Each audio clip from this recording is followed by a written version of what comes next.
their visitor. What was the meeting all about? These are the ones selling you. These are the ones responsible for your condition. These are the ones that when they do something, we keep a blind eye like we don't see anything. We have given them the portfolio. We have given them the crown. Do to us as you wish. And they are sending us to the Fulanis, and we are watching. It is time to send them packing. And it has to be through disobedience.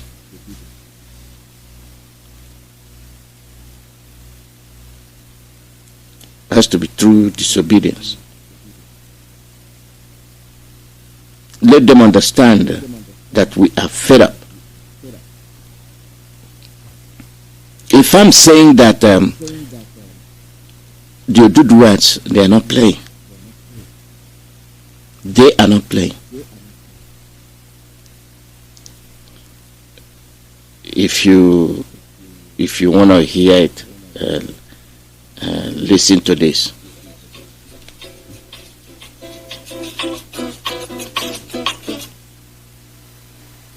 Were you recently injured in a car accident? Look at this check for $160,000. Ifá ló yan ọba ní ilẹ̀ Yorùbá, àsìkò tí yín lẹ sọra yín di ifá tí wọ́n sọra yín di ọ̀pẹ̀lẹ̀ tí wọ́n ń gbé sọ́lẹ̀. Ẹ wá bẹ̀rẹ̀ sí ní rírìn yín lẹ́ ń fọba jẹ. Ẹni tí ò tọ́ tí ìgbà ò sàn lórí àpèrè tí ò ti ẹ̀yẹ kó débẹ̀ rárá. Ẹ nítorí wípé bí ẹ ti ran níṣẹ́ dé tòrútòrú kan rí, ẹ fẹ́ compensate, ẹ wá list wọn, ẹ wá mélé ẹ fi síbí, ẹ mélé ẹ fi síbí. Gbogbo ilẹ̀ Yorùbá wá lọ lódìlódì. No Ọ̀ṣínbàjò 2023, we don't want you, we reject you, we don't like you. In fact, keep watching. Whoa, oh yeah, we are together. My name is Kenny Black. Ẹ wò lórí ọ̀rọ̀ tó ń lọ. Ọ̀rọ̀ tó wà lẹ́ẹ̀ ti kọjá rádaràda o. Ẹ má jẹ́ kó dìgbà tó máa dógún o, tó máa dọdẹ o. No Ọ̀ṣínbàjò 2023, we don't want you, we reject you, we don't like you. In fact, keep watching. Whoa, oh yeah, we are together. My This is the way people show their dissatisfaction. Be open with it. Come to Alibu, come to Biafra land. No. Birds of the same feather flock together. They do it in secret. They screech around, hide in corners, meet, and conspire. For people in that nature to ensure the obliteration of their people, why do we accept them? The Fulanis cannot do that. They cannot. Once a governor does something, they chase him out right from the government house. In our own, we are so obedient. As you lead us to the slaughterhouse, we obey. And then the one trying to save you, you attack. My happiness upon all this is that these people are beginning to listen to IPOB. They are beginning to understand what Nnamdi Kanu is all about. These same people are the ones that criminalize us. I mean, it started in a very simple way. By calling our children miscreants, we disregarded it. We never defended our children. We did not. They called our children hoodlums. We never defended them. We kept looking. We, the parents. They called them cultists. We never defended our children. We watched. It is these Fulanis that are tarnishing the image of our children. And they extended that to our young men, to our young women, to those that say we are tired of marginalization, we have no future, we have no job, we have nowhere to go. What did they do? They shot them anyhow. They did not do anything. They have their flag, singing, not disturbing anybody. They were moved down, not just in Aba, Mpo, Headbridge, name it, always killing our children. Anybody in his right mind should question these governors, say, what did you do to save your children? Nothing. They did not say anything. This is with respect to the behavior they exhibited when the so-called Buhari was disgraced by Imo people. These so-called governors came from behind to go and hold a meeting. Meeting for what? What kind of meeting? Without the consent of the people, without the consent of your cabinet, you held a meeting. Biafrans, these governors are Fulani agents, and they are doing you in, whether you like it or not. Rejection of their behavior, rejection of their activities is the only option left. We must start with them. Reject their behavior. Show your dissatisfaction. They cannot turn around and recruit the same youths they are killing. They are using the Fulanis to kill, and then tell you start killing your brother, and you do the same thing. Who is the commander of the they call it Obibago? Fulani man.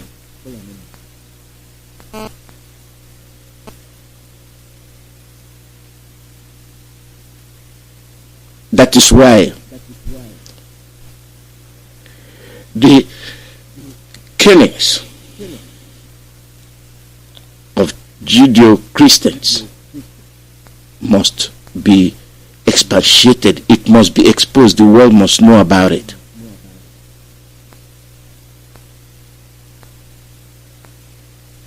That is why on the 14th, Saboteur Day, Sitatum, 15th,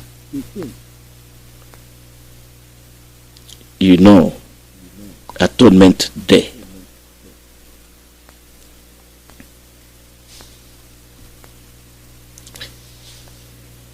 We can't say too much. You had that lady, that Yoruba lady. There were more to it. I don't hear Yoruba. I lived in Lagos for a long time, but I couldn't get it in my head.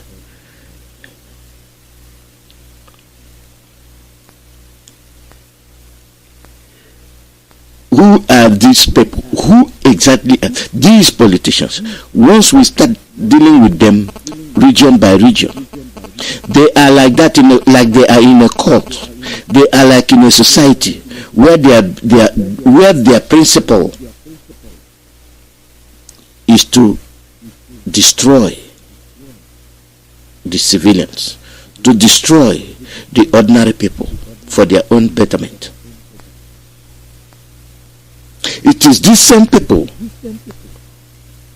that executed extraordinary rendition on our leader, His Excellency Mazi Nnamdi Kanu. Instead of protecting him, instead of gingering and engineering him, no, they renditioned him. They handed him over. For what? For us to be Islamized. And where will they live? Where are they going to stay? They themselves. Oh, they will run and go to Germany Iceland, Switzerland, which is not their father's land. How hopeless and selfish most of these people are. For you to be a little bit wise. They said that Buhari's son had a wedding. For the commoners across the board in the zoo, for the commoners, that wedding, you saw so many private jets further than the eye can see. You saw them.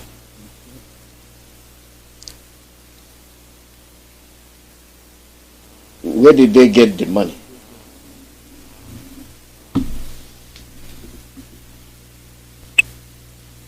Are you ready?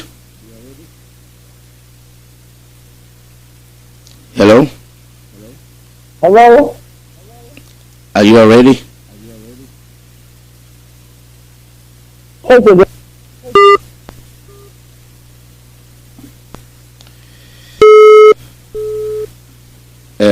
Give me a second.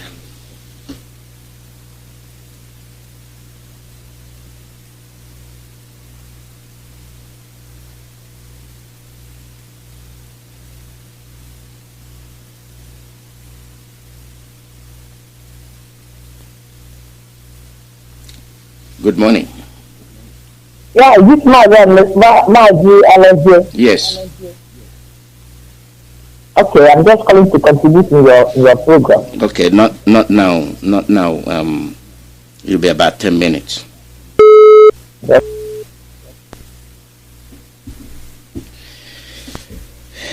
Now, these people continue to do what they're doing, and we watch them. We continue moping and watching. When you say revolution, when you say we don't want it, we are tired. The people tried it. You saw how they were quietened up. Oh, we are listening to you, our children. We are now beginning to learn. We've made mistakes. Just stop. Just stop. We will buy you ghee. We will buy you moi moi. We will buy you pigskin. We will buy you soya. Please, please. You listened. What happened? They turned around, started arresting you. They are liars, undependable.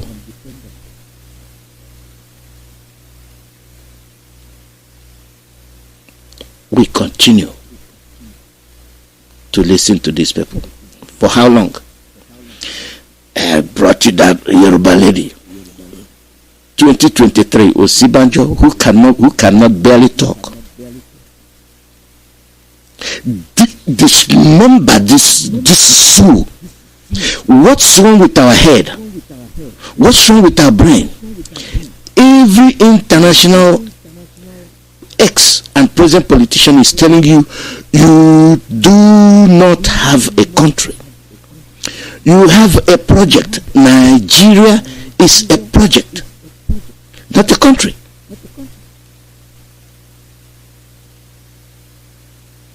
And the Fulanis are telling you their brothers across the border are their neighbors. They are going, they are living.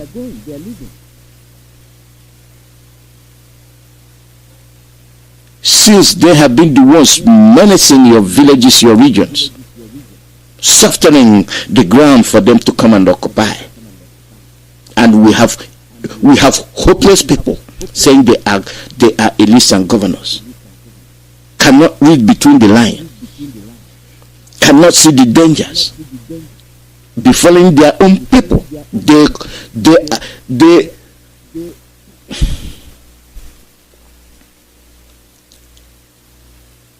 our people, be you Dudua, be you Benu, be you Biafra, reject the evil, or else the fire is going to consume us all. If Gumi can stand without missing words and said something that will shiver you. Did any governor say anything? No. Did the Sibans just say anything? No. Did the presidency say anything? No. But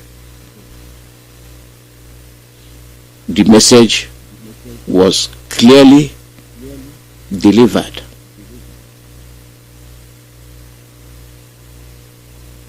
It was delivered.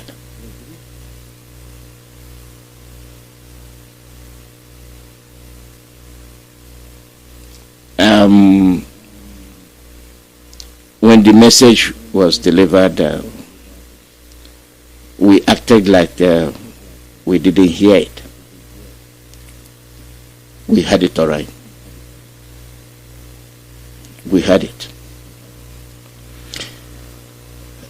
Most of you will say, what was it? What did Gumi say? This is Gumi. The herdsmen, they are going nowhere.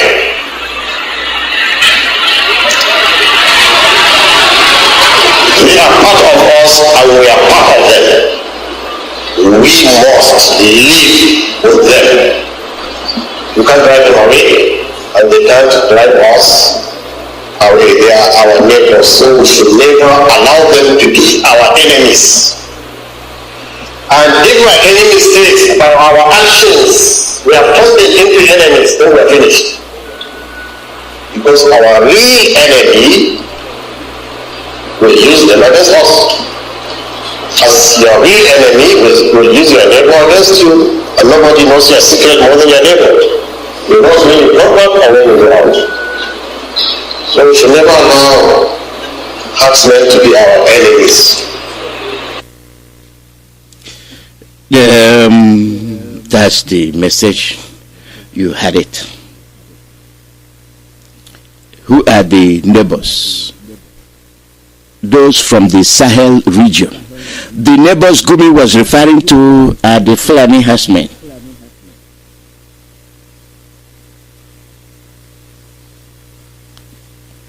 And these are the ones in your villages. These are the ones you are talking about. These are the ones your politicians are protecting.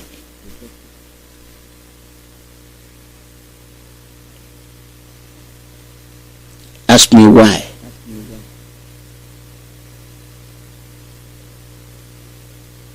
Ask me why.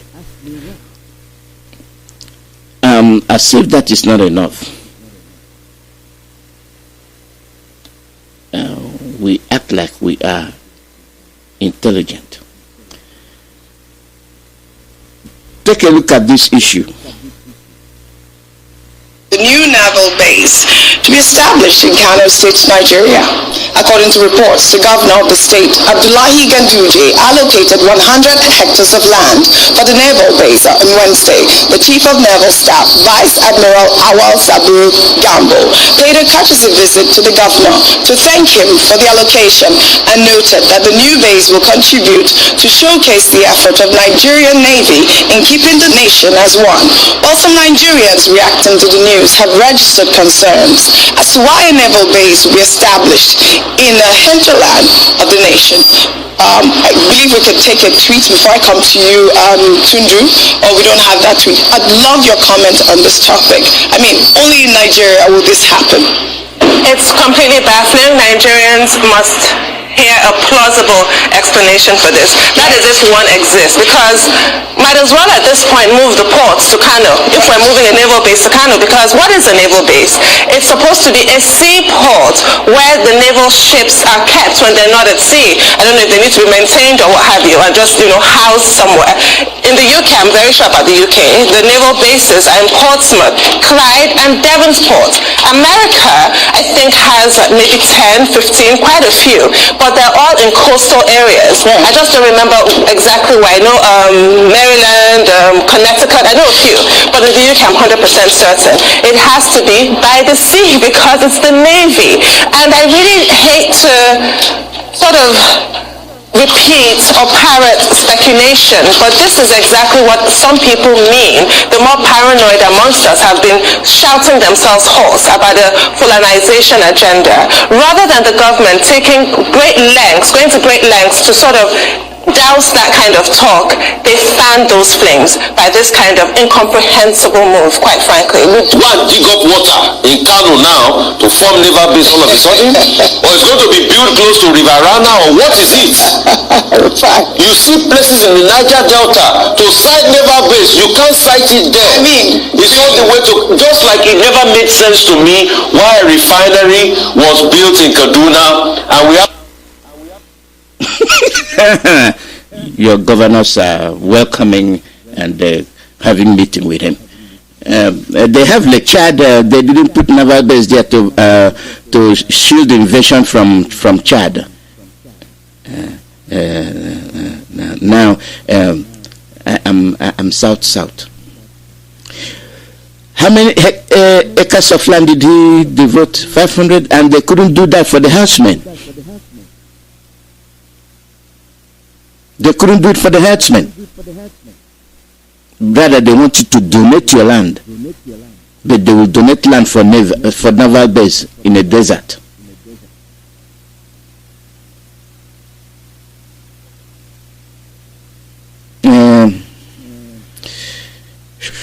I don't know.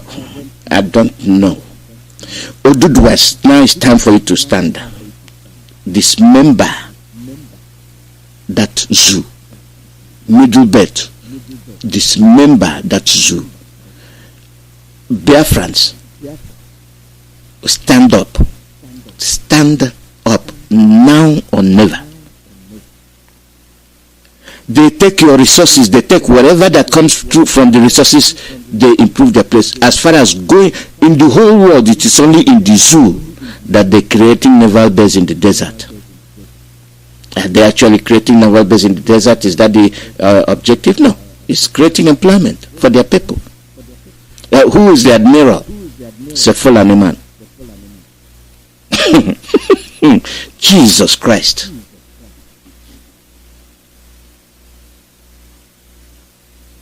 And you have hopeless people bringing the same Fulani with their helicopter plane to come and bomb their village.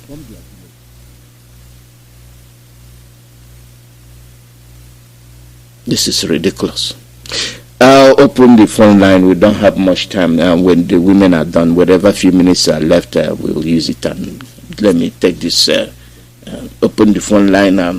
I'll get in touch with the lady that called before she gets overwhelmed with other calls. So I'll call her first. See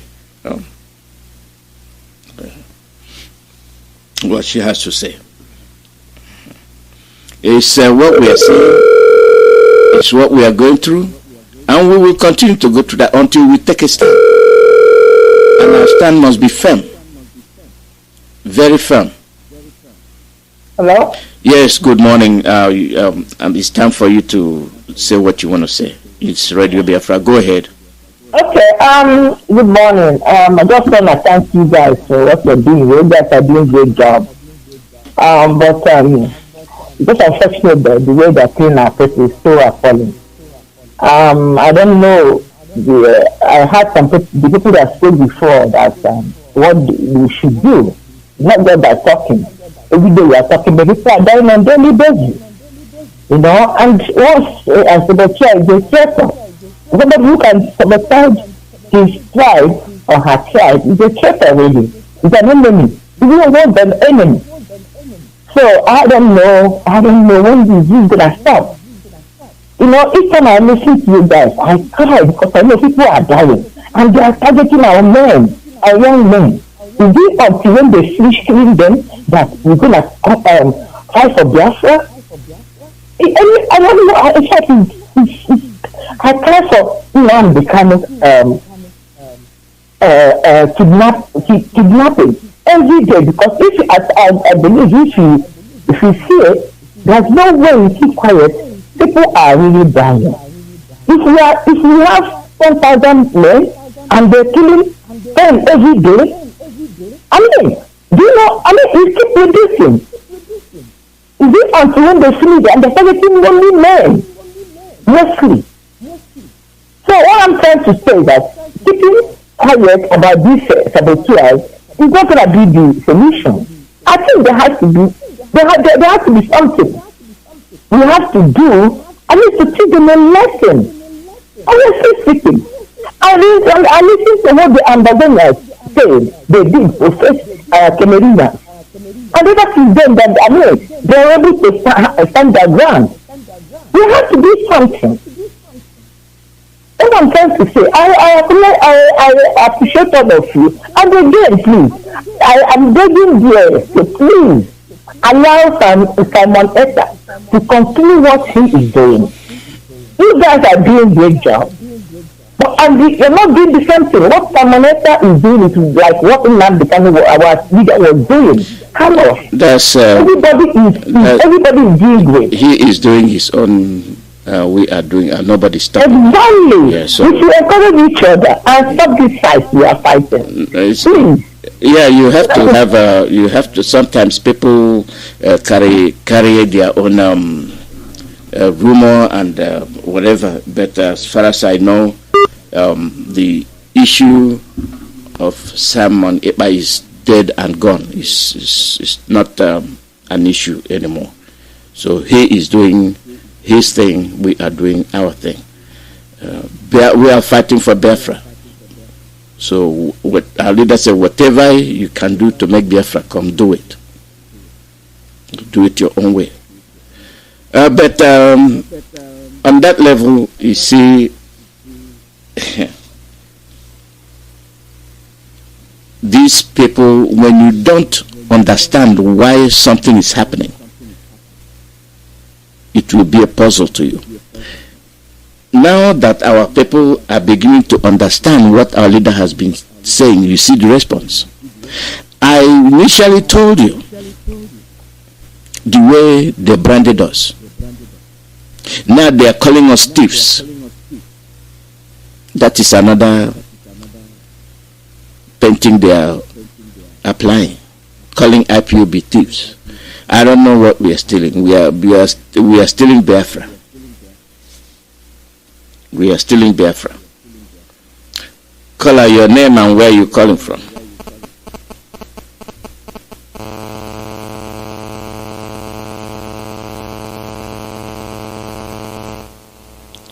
Call out your name and where you calling from.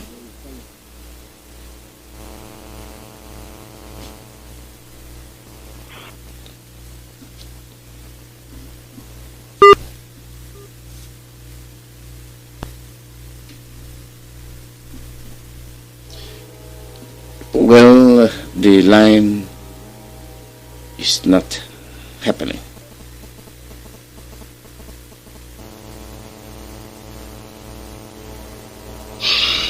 Mazi Alozie. Good morning, welcome. Yeah, good evening, and I must give you some accolades. Your program always ignites some strengths and great encouragement, and that is what our media always used to be. So, Mazi, what I'm just saying is just like a question I asked yesterday. Sir, I saw a man from PDP campaigning live at Oka yesterday, and there was a lot of crowd. I can send you the video you saw, you watched by yourself. I shed tears. I really shed tears. I hope we said that there will be no election and people will not campaign. And these people have started campaigning and roadblocks everywhere. Again, what is happening in Igbo land? I'm not talking about Biafra now. I continue to ask that word question. Again, many of us will come on air and we are watching until something happens. I will not say anything until I lose my head. So should we now wait? Should the Igbos wait until they lose their head? This man was campaigning freely, even on top of the vehicle. freely and come and see crowd. Today they are IPOB or they are Biafran agitators. Tomorrow they will be politicians. Are you sure that this election in Anambra State is not going to hold? This is a very big question. Thank you very much. Thank you. The response to that is the behavior of our people. The hunted must understand that is being hunted. The politicians are our problems, and we are helping them, we are aiding them, because the same people that are being oppressed are the same people aiding and abetting their oppressors, campaigning for PDP. And Gumi is telling you that the Fulanis from Chad are their neighbors. And they gave, a man in Kanu gave so much acres for naval base. But they are in your backyard looking for your little land, portion of land you don't have. Call out your name and where you're calling from. Yeah, Mazi Alozie, very good afternoon from Warsaw, Poland here. Shabbat Shalom. Our leader remains Mazi Nnamdi Kanu. The members of the Shibu Pezuanya and fanaticals, men of all radicals all over the world. We continue to appreciate all of you. We'll see us through. Yeah, Mazi, according to your analysis this morning, I just have to be very, very brief. Mazi, that Buhari son's wedding, you were analyzing it, but there are certain things I wanted you to say there. Mazi, that wedding, Atiku Abubakar represented and signed the register for that Buhari's son. Why the dead impostor was behind watching? Now, I continue to ask my people, those of them that are claiming, like many of them are saying nonsense that Buhari came to Imo State, they say he's the same man. If Buhari, that dead impostor, that 2017, buried in Saudi Arabia, is alive, ask your question to yourself this way: why must or why should Atiku Abubakar represent him and sign the register? Why is there moping? And Mazi, the number of helicopters there was 800 pieces. This is our money coming from Biafra land. And outside that now, you can see what Gumi is telling us, to making it openly. And that is not a hate speech. Because when our people say, they will say it is a hate speech. That the herdsmen are going nowhere. This man is the man that is sponsoring them, standing in gap for all of them. Because they are in power. You tell them they are in power and they are in power. But our own politicians, like what is happening right now, as I speak with you, let people from Enugu South in Biafra land, go and testify if what I'm saying is lie. Mazi, do you know the local government chairman of Enugu South, Honorable Monde Ene, has authorized his security, both a bubag and the forest guide, to go inside the market and collect 1,500 naira for the people that disobeyed the 9th September Thursday sit at home. And if they come to you, you refuse to pay immediately, instantly you pay 5,000 naira. I would want people from Enugu South to come and confirm this thing. But now, this man that is doing this thing, is he not in Biafra land? Is he not in Biafra? This is the same place that are killing our people. Went and brought them. They went there, they massacred our people, our volunteers. Now, the same local government chairman is in his own. One commissioner in Ifa, in the same, he was giving them what they were giving them that was this shovel or what? Yam. What kind of insult is this? Look at Soludo, 2 days ago, he was inside the market in Omambra, inside the market buying the egg, angana. Beside the market. This is how they do. They have reduced our people to nothing. When the nation is coming, they start coming to market to buy angana inside the market.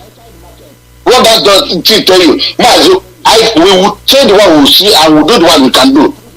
Even if all these people are they not adults? Are they not adults? Are they kids? And they still living me. Among that Amoto. Who will die must die you because it's getting out of hand. People will do their own. You must do your own. Come and grab your channel motor. Even when I do it, I don't be saying it every day. There is division of labor. Do your own. Do your own. Do the needful. And please, if you are from Enugu South and you're hearing me now, try and get the telephone number of that idiot there. That local government chairman. That get his number. You know how to send it. Send it to the platform and let it go viral. Why would this guy come out and start taxing our people that because they are that seat at home? You must pay 1,500. And if you refuse to pay immediately, collect 5,000. Now all Papa work day in our town is getting too much. Thank you. Thank you. The Buhari son's wedding, I mentioned about the amount of private jets, is to alert the people that they are being swindled, and if for any reason there is trouble, they will all jet out and leave you to kill yourself, as they could pilot that jet to that venue where even that venue cannot accommodate a jumbo jet, passenger jet, no runway, this and that. But when the time came, they were able to accommodate private planes and helicopters. And you are running around that you are campaigning for election. This is a message that have to be diluted to the common man. The election they are seeking for, is it for who? They are telling you that they want your land, and they have been acquiring all you have through politics, and you're still participating. That shows gross foolishness. Our people are hopeless and foolish. They are. And look at the murders happening everywhere. Look at it. Now they are targeting the Igwes and all whatnot. We are watching, always watching. This political issue is what must be dealt with once and for all.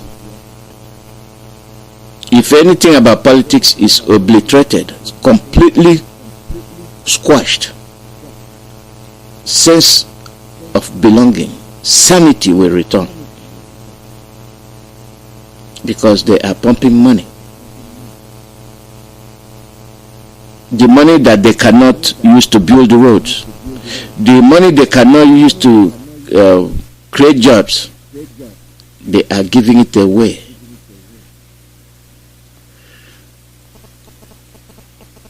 With nothing to show for it. That is the way they behave. Like I said, we compromise. What is the election for? You are not going to vote. Even if you vote, you are helping the Fulanis. Because Gumi have told you they are not going anywhere. Now, before the election commences, they will flood the Fulanis back in. Those that came during 2019, they did not go back. They are living squarely in your village. They are those ones living in your villages. They came in across the border unchecked.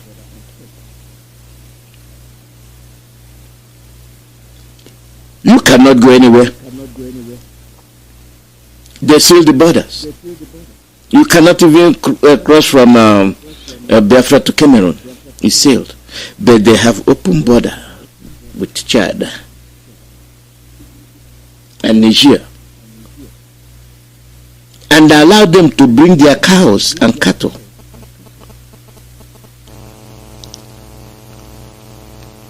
And they say, give them land.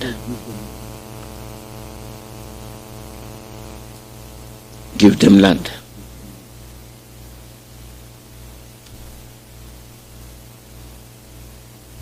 Let me see how you're going to give them land.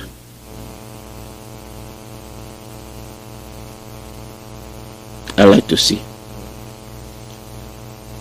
They want your land. They can afford it.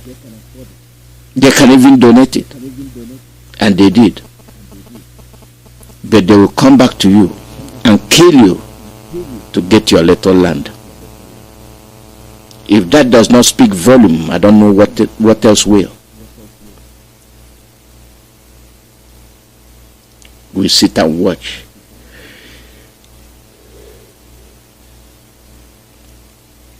Political activities is good when the condition is ripe. And there are times you won't even like to hear about any political movement from anybody. It is the people that will chase away the politicians. But like I said, it is the same people that are running behind the entourage, yelling, Odogu, Honorable, Ezekala, Igwe, throw me some money. Just for peanuts, you will lose your sense of reasoning.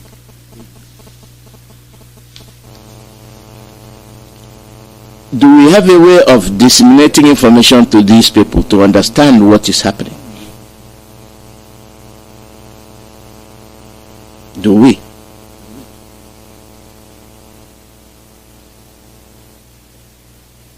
As we talk, all these market chairmen and saying collect money and all this and that, how are you going to brand them? Are they working for you or against you? Is he working for his people or against his people? This is the brain of the Igbo man. Who gave him the authority to execute that order? Is he going to account for the money? What reason does he have to execute that order? For people to express their democratic will. You want them to give you money. This is extortion. It will not stand.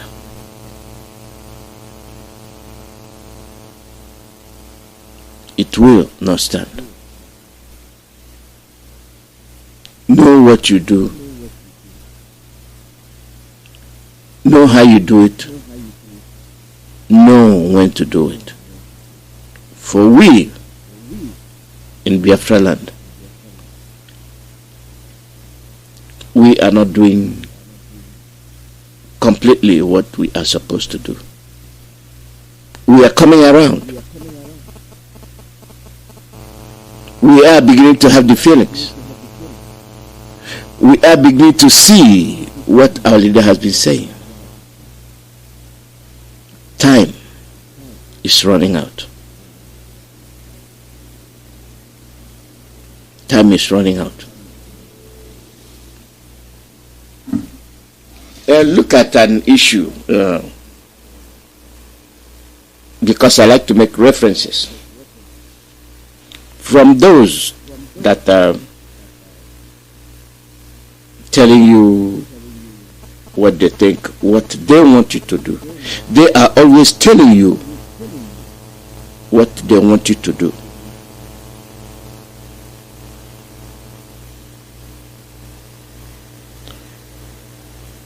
ask yourself a question. North can't live on their own. Sultan of Sokoto begs agitators to embrace one Nigeria. I read it and I said, what is he talking about? North can't live on their own. Sultan of Sokoto begs agitators to embrace one Nigeria. How do we survive if Nigeria breaks up? Sultan of Sokoto kicks against IPOB, Yoruba Nation, separatist agendas. Why shouldn't we? When you go to the desert to build navy, naval base, foolishness in the highest degree. You are creating job for your people. You begin to include the north as oil producing areas.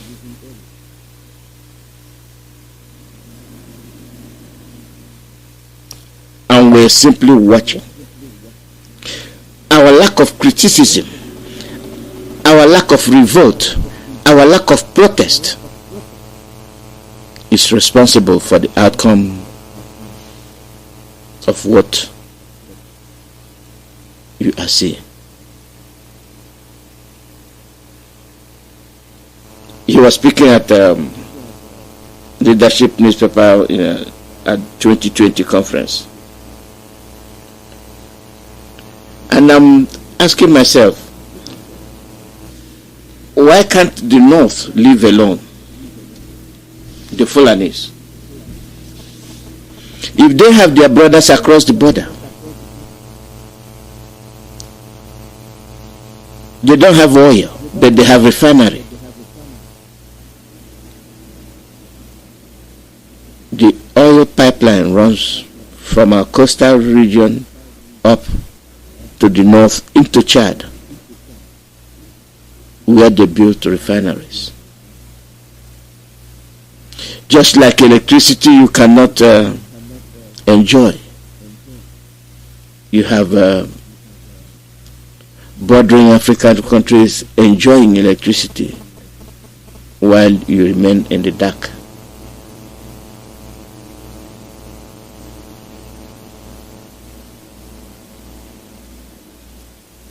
It's all against us. We can cry as much as we want to.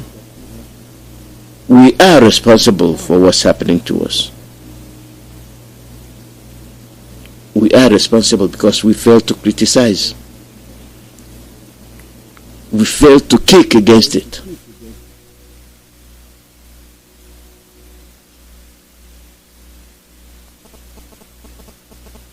You see, we have made ourselves inferior. We have made ourselves to be used. We have tendered ourselves to be insulted.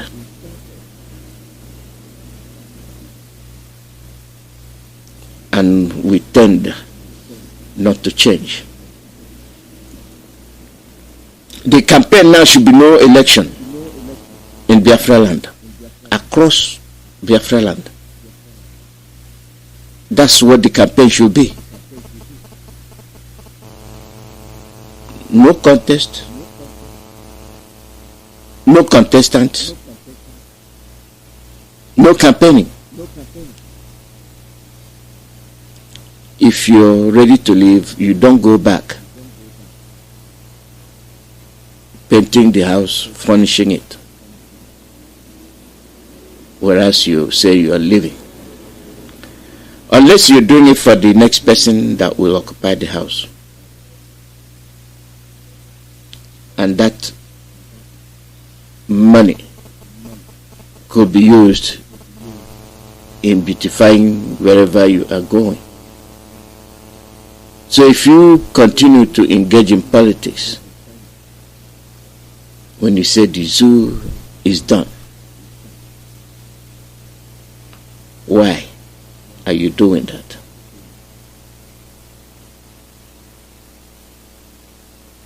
Why?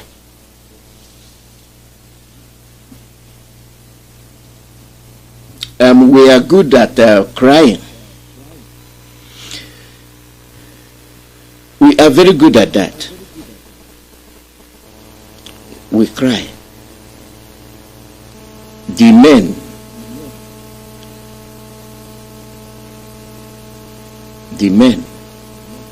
are good at these cries.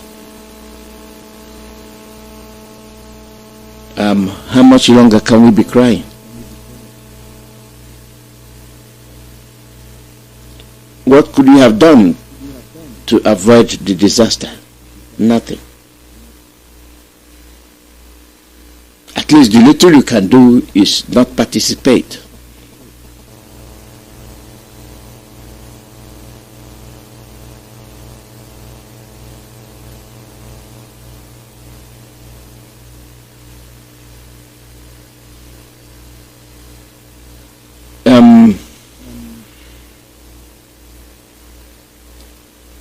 I hate to bring this news, but I'll say it tomorrow. Tomorrow is now waiting to happen. I will tie it to what happened today, the news.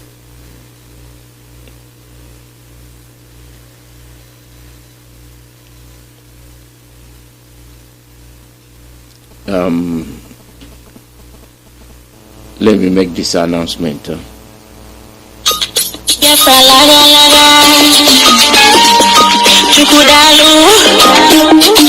thank you for Nnamdi Kanu.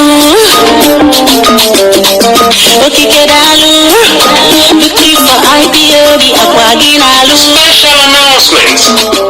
Indigenous people of Biafra, September 14. Sit at home. A civil action.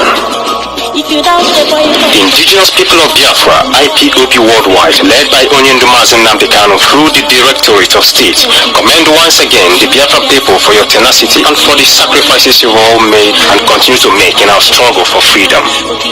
It is imperative for us to bear in mind that the sacrifices which we make today will guarantee that our children and generations yet unborn shall have a better, respectable and fulfilling tomorrow in a sovereign and independent Biafra nation. We recall vividly the carnage of September 12, 2018 by the Nigerian Army, which through its Operation Python Dance 2, without any provocation and without any reason whatsoever, invaded and occupied Biafra land, humiliating, maiming and massacring our people. It is still fresh in our minds when on the 14th of September, these murderers and terrorists in army uniform went further to discredit the traditional stool of the Afaruku kingdom in Omahia, shooting and killing everything in sight, resulting in the cold-blooded murder of more than 38 Biafran youths and arrest of an unspecified number of Biafrans, men and women. We call also that the indigenous people of Biafra, IPOB, worldwide has since 2018 set aside September 14 of every year as a day of civil disobedience in the whole of Biafra land. In accordance with this well-established custom, September 14th, 2021 is declared a sit-at-home in Biafra land.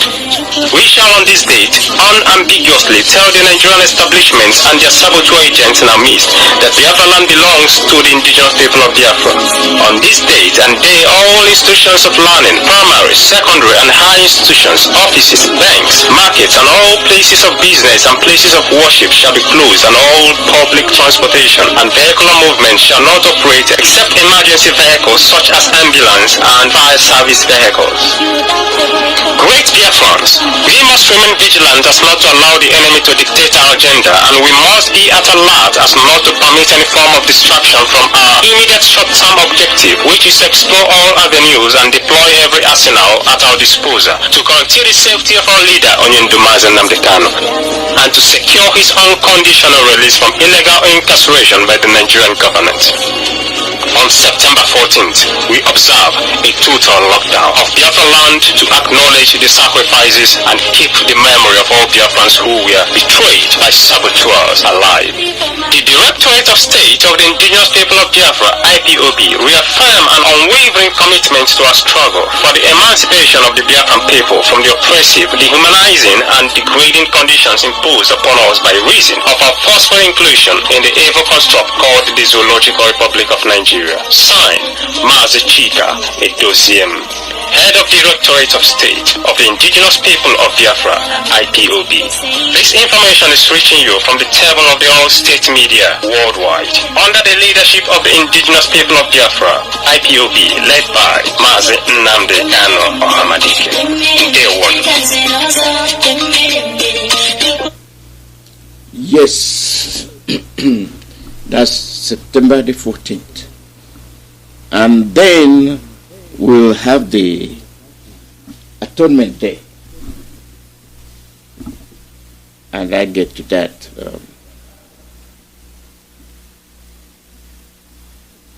I will get to that.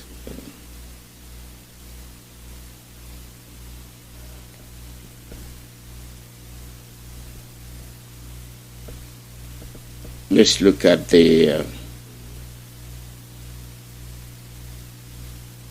message. The women will be on the air in a few minutes from now. So we are getting ready for them.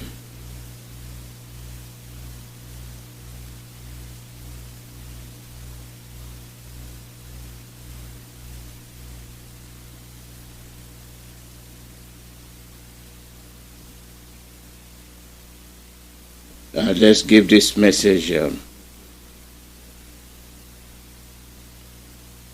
chance.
Attention to an all-important announcement from IPOB Religious Affairs Committee.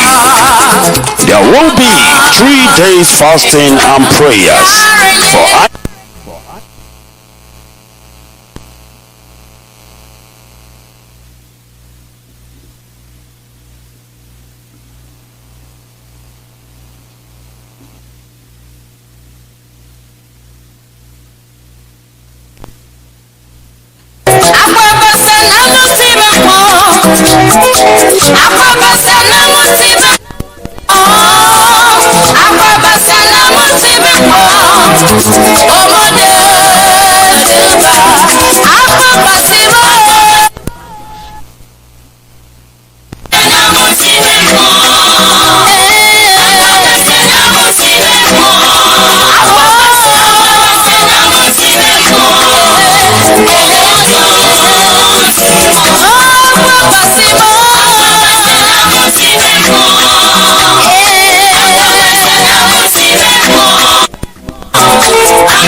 attention to an all-important from IPOB Religious Affairs Committee. There will be 3 days fasting and prayers for IPOB/worldwide from the 12th to Tuesday, the 14th of September 2021. Atonement follows from evening of 15th to evening of 16th September 2021. 10. Meet the ground more than 3 times for total victory against all our enemies. The book of Ezekiel 21 14, and 2 Kings 13, 18 to 19. Duration of fast, 6 a.m. to 12 noon daily. At 12 noon p.m. Knead the ground more than 3 times with your hand or with any object at your disposal and shout, "Arrows of the Lord, deliverance from saboteurs, Fulanis, Britain and allies." All glory be to Chukwoki Kabiama for giving us victory over all our enemies forever and ever. He said, this message was prepared by Evangelist Ozako Nwokike, Pastor Frederick Moya, Pastor Chris White, Archbishop David Benedict, Evangelist Daniel Chukwu, and signed by Mazi Oscar Okeke, head of IPOB Religious Affairs Committee. Biafrans, let us atone for our sins, and Elohim will do the rest.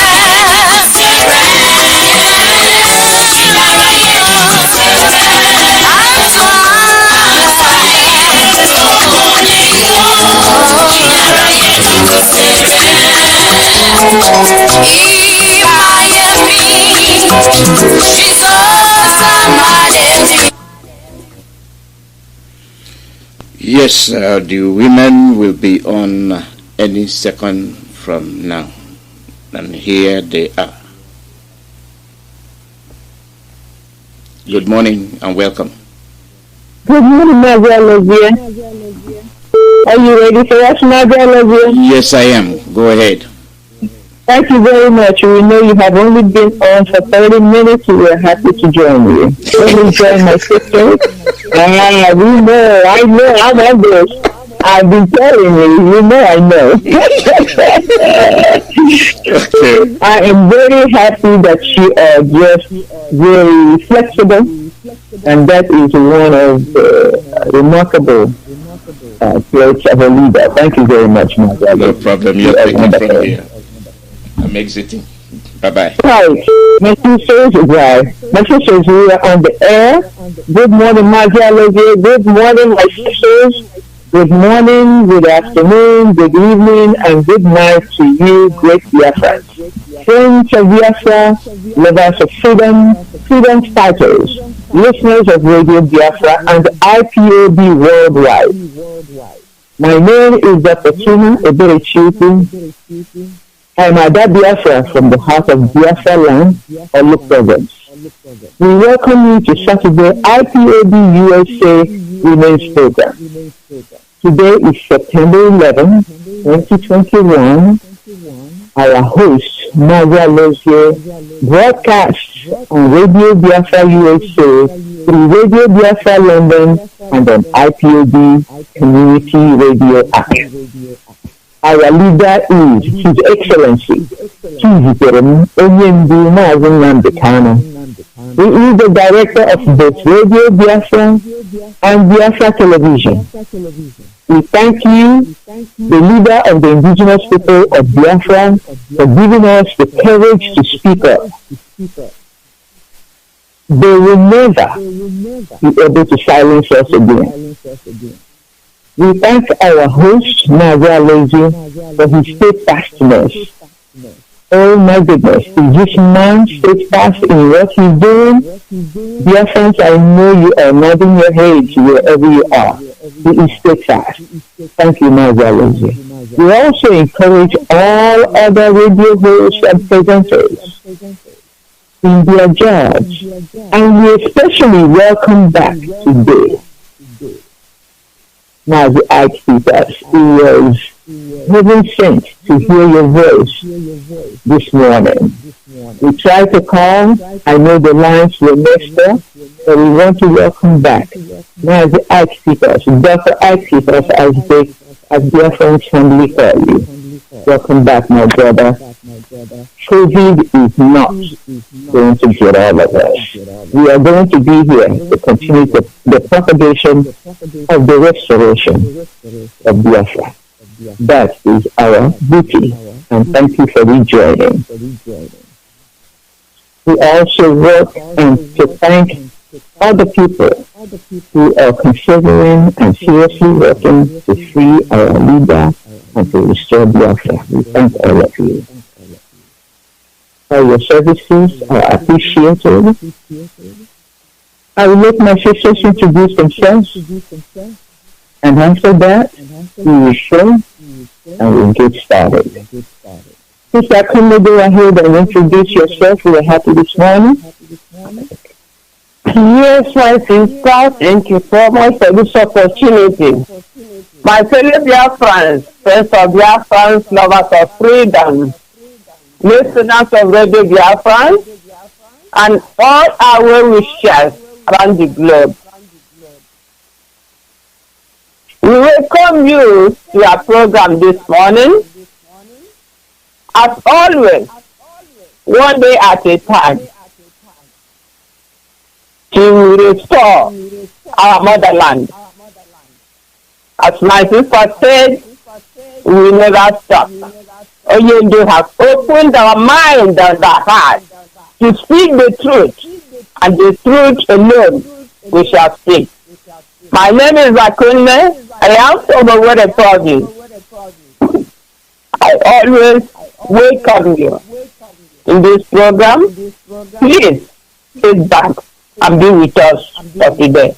Thank you so much. Thank you, my sister, Sister Cecilia. Good morning, wonderful people of Biafra and lovers of freedom all over the world.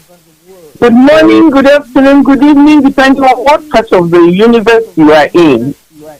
We are coming to you live this morning from the USA, just to encourage you, to be with you, and to just pour our hearts to you.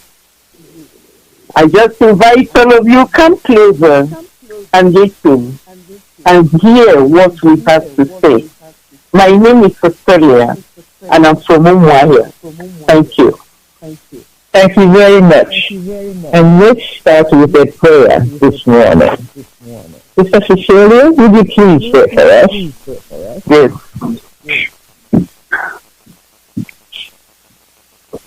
Precious Savior,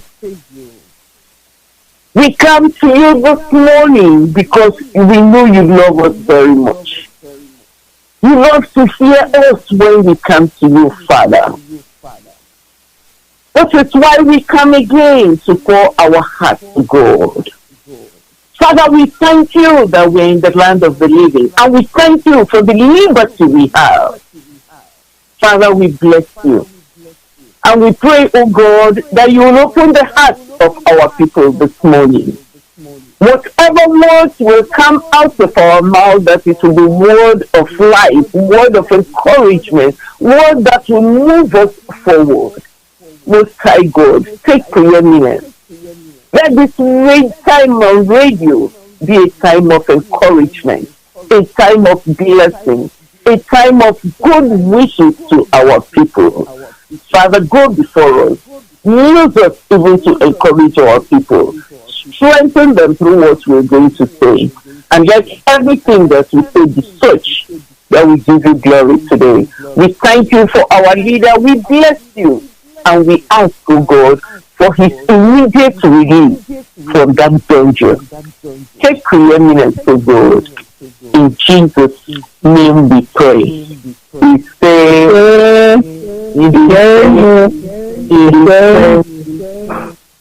darling, thank you very much. We are moving on, and our theme for this presentation this morning is unity and teamwork. Biafrans, we are coming together. It is coming together. Every issue will be resolved in due time. Be patient with the process. You are doing just what you're supposed to do. You're doing a great job.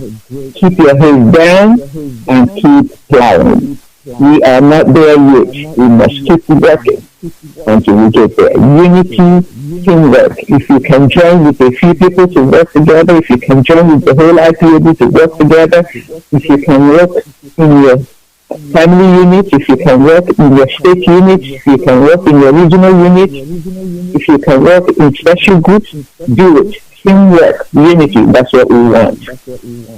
And our topic to begin with this morning, but let me tell you that there are a few things that we need to thank God for, especially thank God for. Like I say, things are coming together. Biafrans in Biafra land are making us proud. Though our Indian is still in the DSS dungeon, we have a report today that our lead attorney has seen him yesterday. So that is a special good news to our hearts. He was seen yesterday. The Archbishop is on the radio again. Let's make sure to thank God for these little things that He's doing for us. The big one is coming, the restoration, the total restoration of Biafra. The big one is coming, the total release, unconditional release of our Mazi Nnamdi Kanu. The big ones are coming. So let's take 1 second to let God know that we see what He's doing. Chukwu is acting in our lives. So let's make sure to show our gratitude. So I will sing a short, simple song, and my sisters know this song.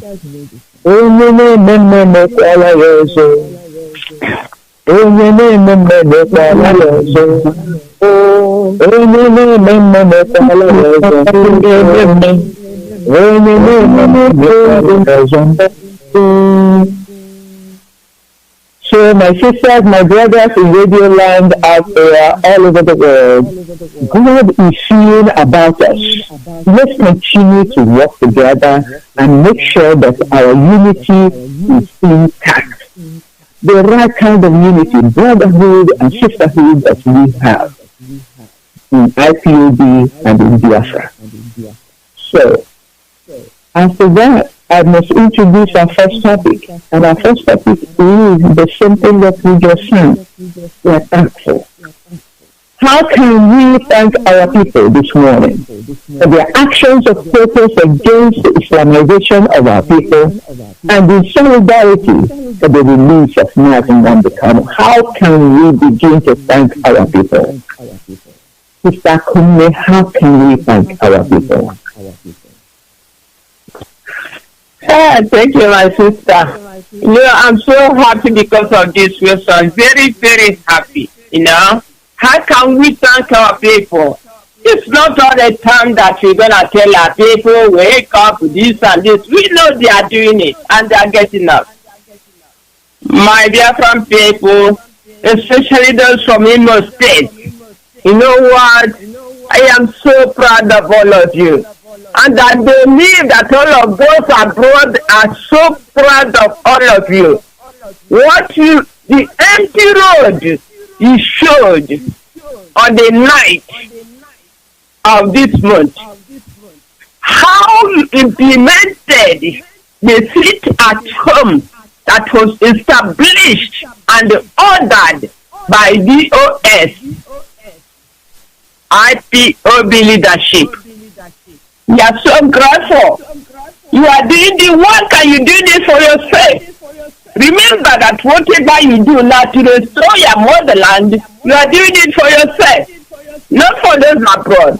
And those abroad are sacrificing a lot to make this to be happen. And now you guys are coming out and we say, I applaud all of you to continue doing the same thing. Forever, our nation is restored. Forever, our leader, Mazi Nnamdi Kanu, is out from the DSS. That is a place where they know nothing more than to kill innocent people. Very shameful. What happened at Inowere on the night of this month should be a historic. No, should be written down, and people know, the world knows right now that we, the Biafran people, are not playing. we are serious to restore our land, and that we don't want that imposter in our land. We don't want him. And people should have showed that we don't want the imposter. You see, our people did not come out. The road was dry, but I see empty road. What happened? They rented their own people. They bring all the Hausa Fulani in the wedding every year to come and welcome that imposter. Is that not very shameful? To welcome the people of the land did not show up. Now, tell me, all of those people who went to the airport, the evil governors and other evildoers who went there to welcome that imposter to our land. You know what I said to you? Shame to you. Shame to your family. Shame to your generations upon generations to come. You have disgraced yourself and disgraced the Biafran people. It's you have disgraced.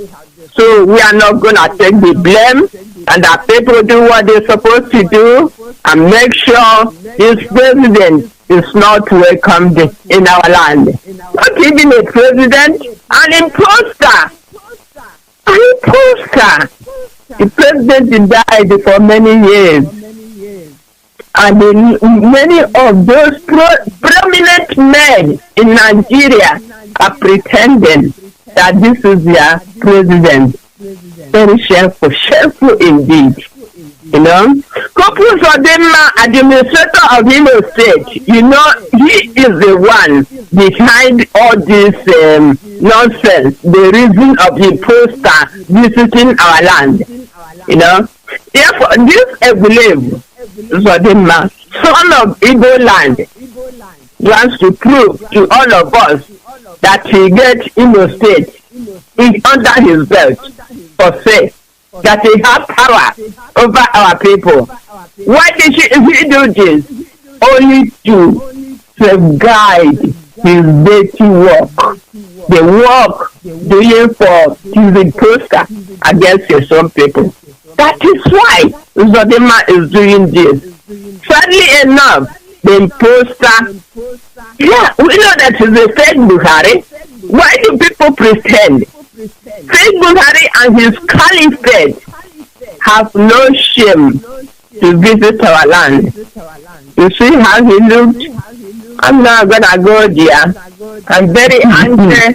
I am very angry when I heard of these people and the treatment that they are going to give to our people. I'm very happy to see and continue to see such what happened in the Imo State on the night. Not even Imo State, all other states, they are sit at home that day. It's good so that we know why we suffer here. We suffer for all of you to agree with what we are doing. To support yourself and support us. This is what is good, and we continue thanking you for this reason. You see, our struggle to restore motherland. Let me say, starting from Igbo land, we have to live together. I mean that we cannot live together in harmony and in peace with these evildoers. Some people like these evil governors, some people like all those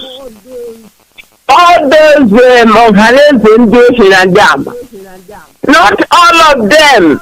Those who allowed those people who know that they can do something and they close their mouths because of the money they are getting, and their people are being killed. They don't care, they don't say anything. It's very important that we identify these people. I know we know many of them. We identify them. These levels, let me tell you, they are worse than our oppressors, our enemies, the Fulani Caliphate. These are people. What is happening today is happening for us because of these behaviors, even governors in our land. I know the Fulanis only cannot do what they are doing. But they put our people in front, buy them, threat them, because they know that they are corrupt. They want money. They put them there and they are working against their own people. And our people now getting up telling them that we have understand what you're doing. It has taken a long time, but now all of us are waking up. For instance, I have a friend 2 days ago. I haven't been talking to her because of the Biafra issue. She did not agree with what we are saying and doesn't agree with some of what our leader is saying. I get angry all the time when this person called me. And for some months now, we haven't been heard. She called me twice, I pick up the phone.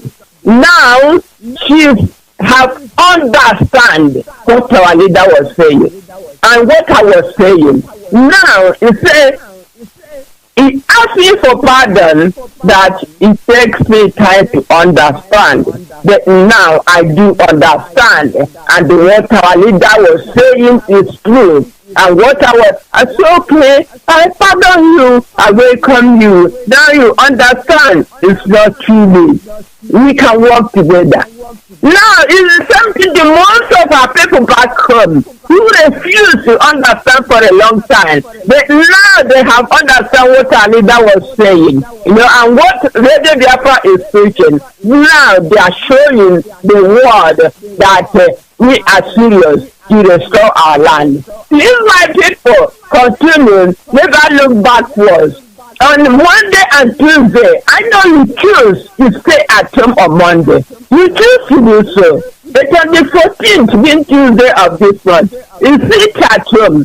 Treat them again. This is all they have to, this is what they understand. Treat them with the language they understand, If they think that you are slaves in your hand, but show them we are not slaves, and the land belongs to the people, and the voice of the people is the voice of God.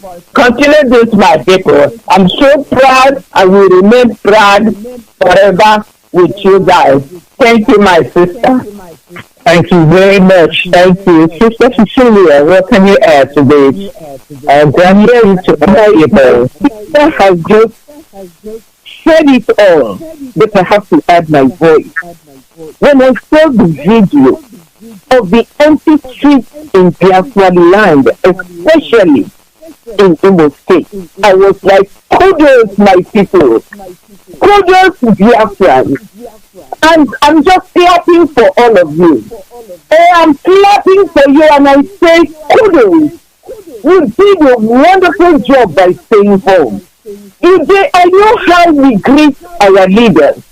When leaders come to visit, I know how mothers, they say uniforms, they line up by the side of the road, they clap for the person, they show their appreciation, they show their happiness. There was nothing like that this time. People of Biafra. This is a man who has been killing us, heading the Fulani herdsmen, doing everything to subjugate us. He doesn't deserve it. He doesn't deserve us wasting our time coming to stand by the roadside to welcome him. No, he doesn't deserve it at all. So I want to say, my people, you did wonderful.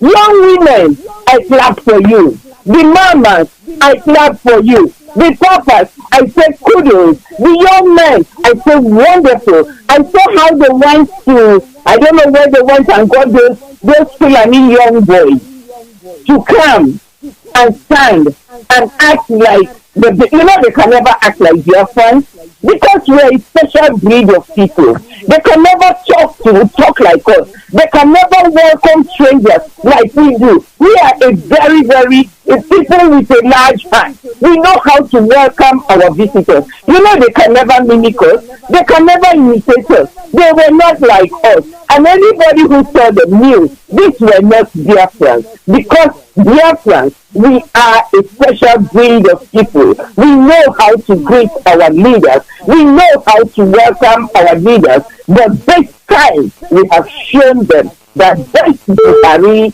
is not our leader. So my people in Biafra, I want to say thank you, thank you, thank you. Thank you for staying home.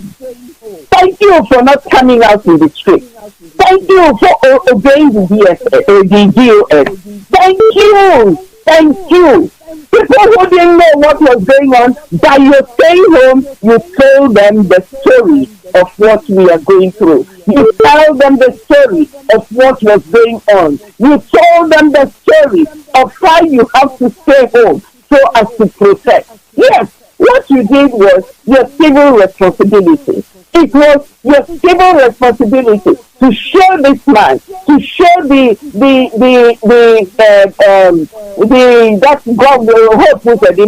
that this person and yourself and all of your cohorts, you are not our leaders. We don't respect you. We don't, because you've been killing our young men. You've been selling them, selling their parts, doing all sorts of evil, killing our mothers, inviting these Fulani people to come and kill our mothers so they can no longer go to their farm. And now you expect these same mothers that you have been harassing to come out and line up. You know that wouldn't have happened. You know it very well. You know it. You're an Igbo man. You know it was not going to happen. So, my fellow Biafrans, I am really glad. I am glad that you stayed home. I am glad that you didn't come out. I am glad that you made a statement. By staying home, your voice was heard louder than it would have been heard if you came and shouted by the roadside. By staying home, the visitor even knew that these people are very serious people. The people, the world, the whole world, the world media, they saw it and they knew that Biafrans are very serious people. Whatever they say, they mean it. Whatever they want to do, they do it. Whatever they want to decide on, they decide on it. Yes, that's what it should be. And you know what else? By staying home, you are saying no to Islamization. You are also saying no to Fulani herdsmen. You are saying no to all the kidnappings. You are saying no to all the killings. You are saying no to Sharia law. You are saying no to so many things. Even though you didn't open your mouth, just the fact that you stayed home, you are saying no to all these things. Because for how long can we continue taking this? We ought to act. We must act. We must talk. We must react. Because it's been too long. They've been taking us for granted for too long. So now, we show them that we mean business. We show them that we can stay home. And when we stay home, our actions speak louder than even the words we would have said. You said it all.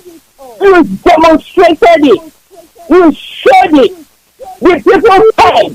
Those who did not hear, they saw. Those who did not see, they now know that Biafrans cannot be taken for granted. We are a strong people. We are a people who know what we want. And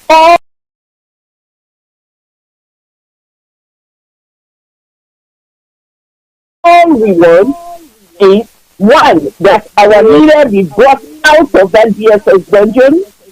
And another one is that we want a referendum so that we can decide peacefully to leave this contraction called Nigeria and to go to our own land, Biafra.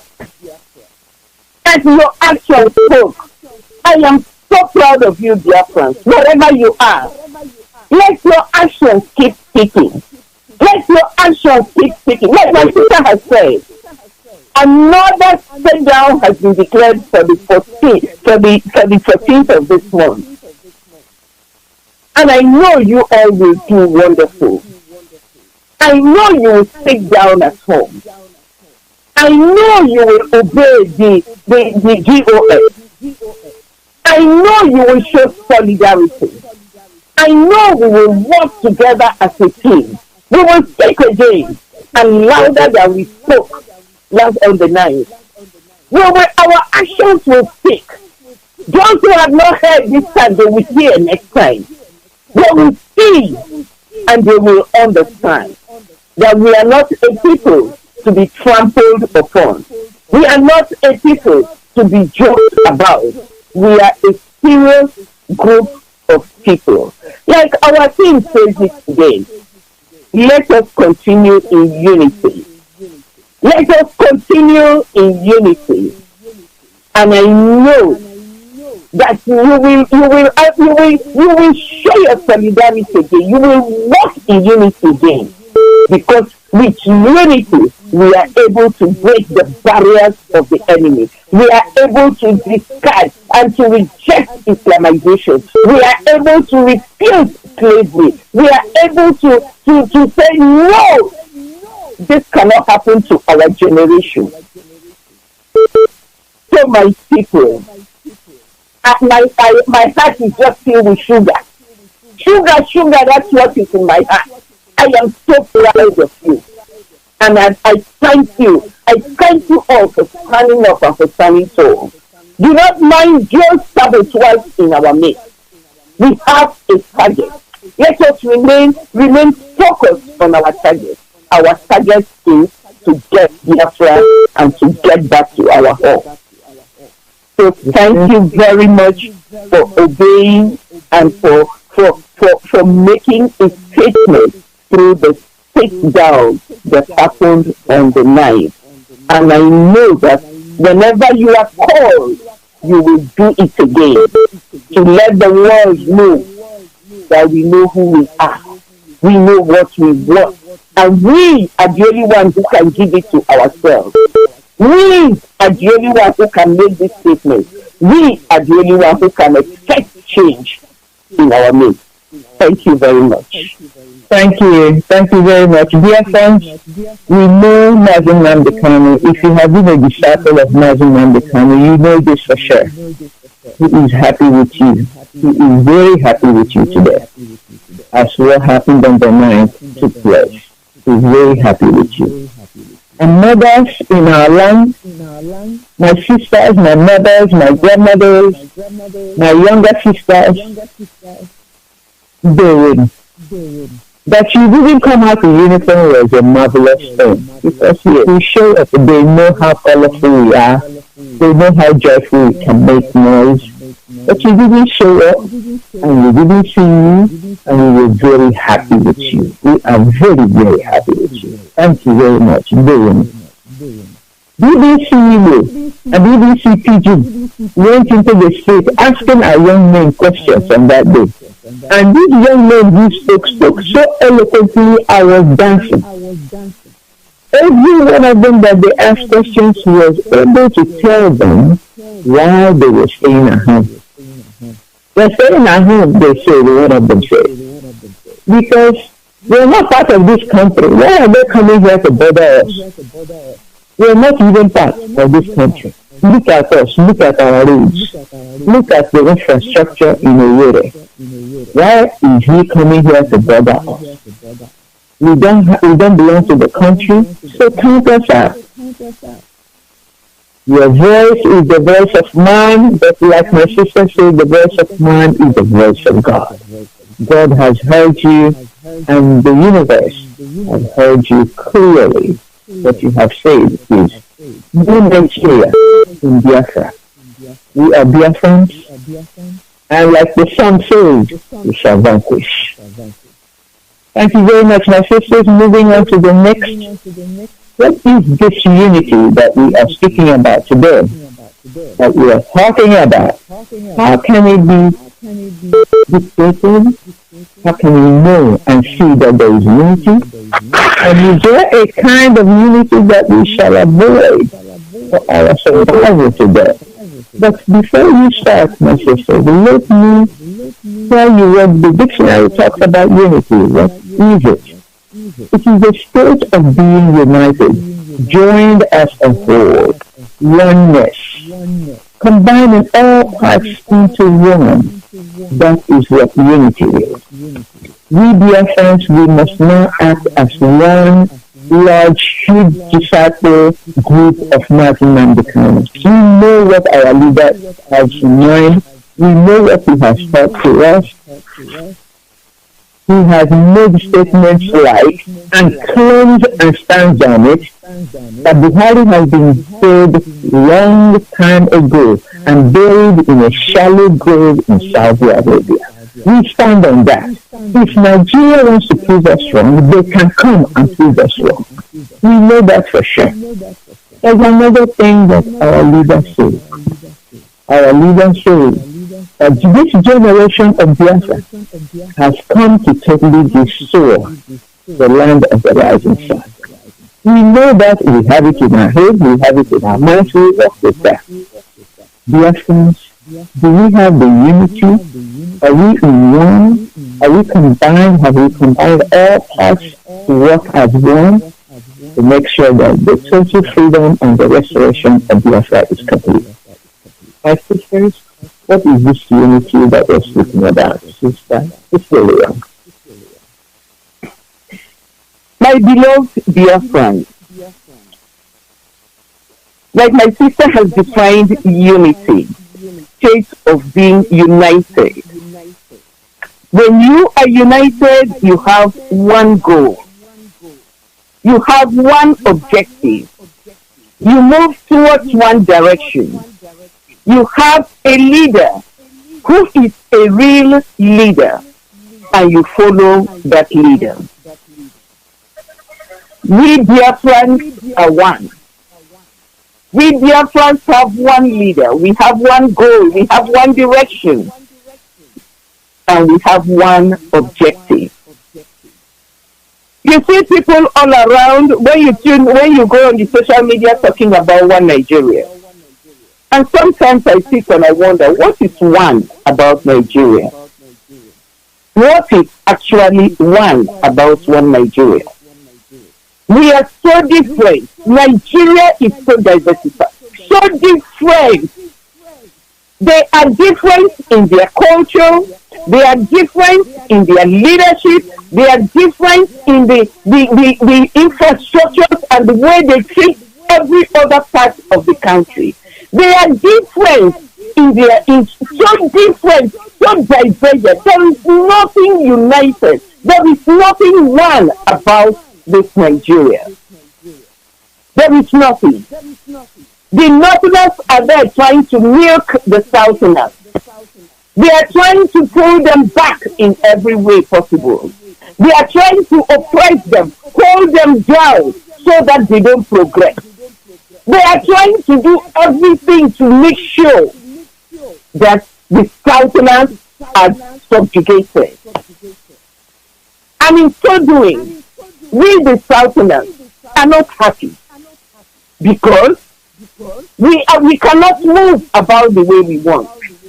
Our children cannot go to school and progress. In the north, they have their alamajiri system. In the south, we want our children to be educated. Now they are trying to subjugate our children. They are doing everything to press them down so that they don't progress. Look at the whole world moving forward. And yet, you say you are one Nigeria. My beloved dear friends, anyone you hear that make that statement or open their mouth to use that word one Nigeria, know that that person is a saboteur. Know that that person does not know where he or she belongs. Know that that person is just living on bribes from this Nigeria. Know that that person has been corrupted. The mind, the soul, and the body has been sold. No, you cannot trust such a person. There is nothing one about Nigeria.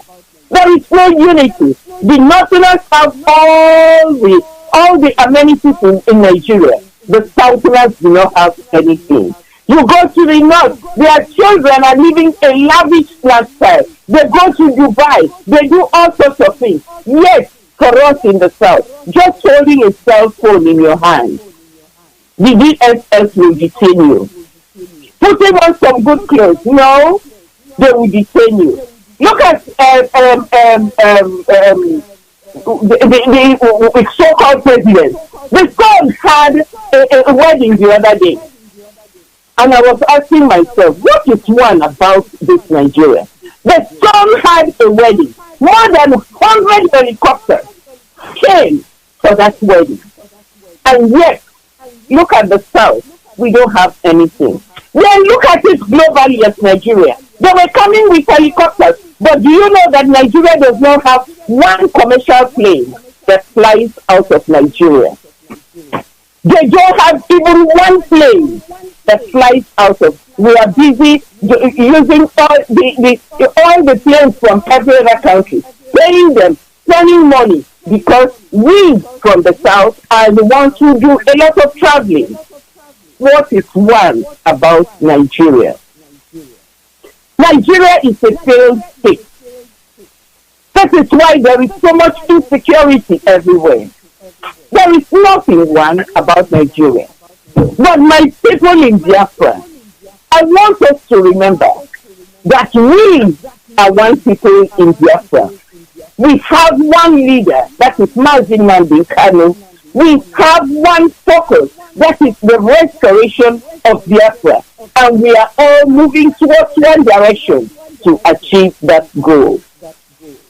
Biafra is one. Biafra is united. Biafra is great. And we must work towards that unity. There are people all around us wanting to break this unity. They are so jealous of us.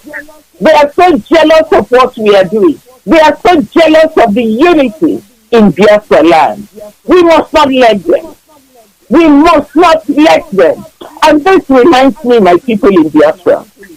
We know they are talking about elections.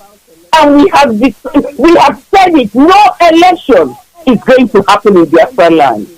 What are we going to, and who are we going to elect? What are we going to the election for? The one you did a few years ago, look at the resultant effect. You don't have any good roads. Or when it rains, every place is covered with water. People are swimming in pool of water. Say they are moving in the road. We don't have anything. Our children don't have jobs. We don't have businesses. Our refineries have been closed. Everything has been shut down. We don't have any seaports. We don't have anything that we could use to produce and we could use to keep ourselves busy. But when we get to Biafra, all these things will be revived. They are talking about they are building a second Niger bridge. That's the only thing they've been talking about. Second Niger bridge, second Niger bridge. And I don't even see what they have done on the second Niger bridge.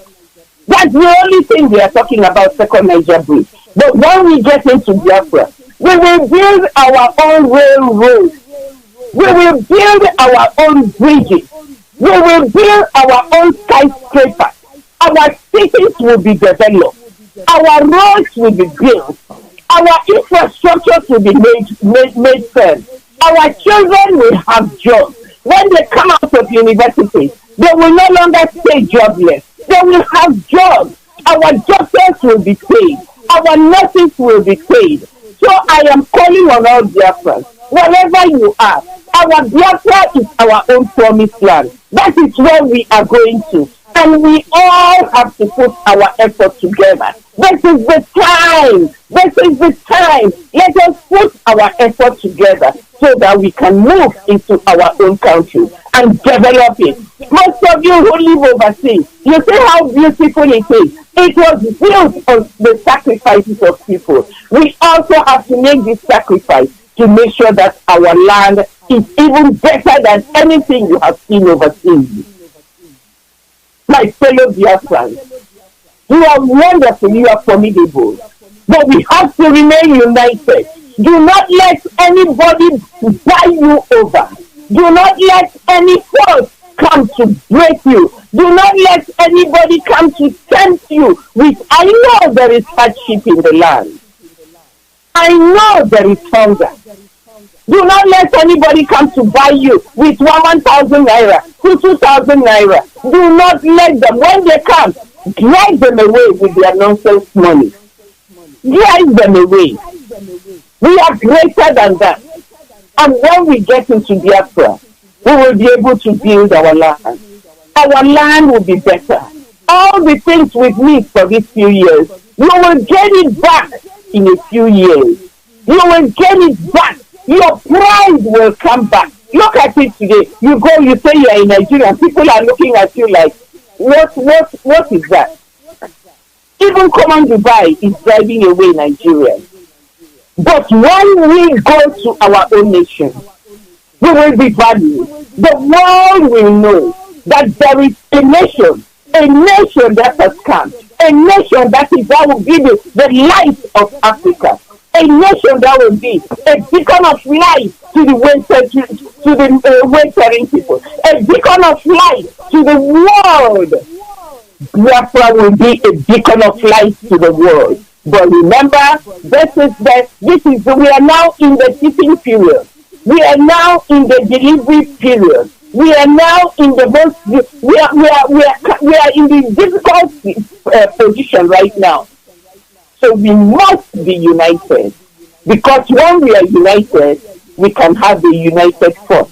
When we are united, we can achieve our goal. When we are united, we can do great things. We can discover people who have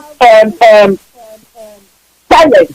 Will bring out their talent. When we are united, the wise people in our midst will come out and they will talk and people will hear. When we are united, we will all be able to achieve. The market woman will be able to achieve. The young men will be able to achieve their dreams in life. The young women also, we will be able.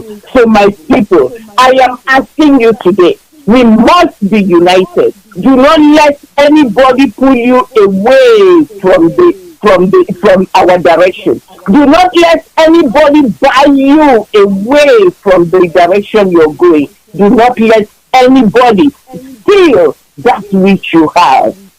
Biafra is our promised land, and Biafra we must get.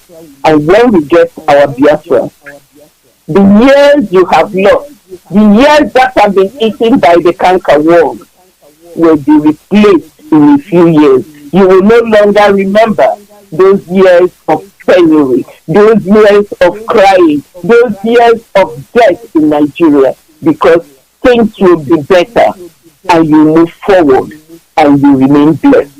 Thank you very much.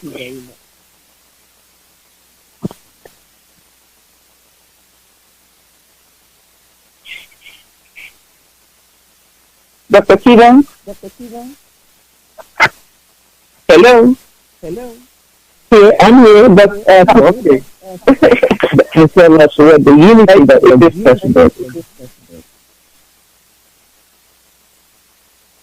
Sister Kunle? Yes, sister. Are you hearing me? Yes. Yeah. You know what is the unity that one Nigerians are talking about? The one Nigerians, they are talking trash. The one Nigerians who are talking about unity, let me tell you, they don't know the meaning of unity, or they pretend not to know because of their ignorance against other ethnic groups. Okay, that's why.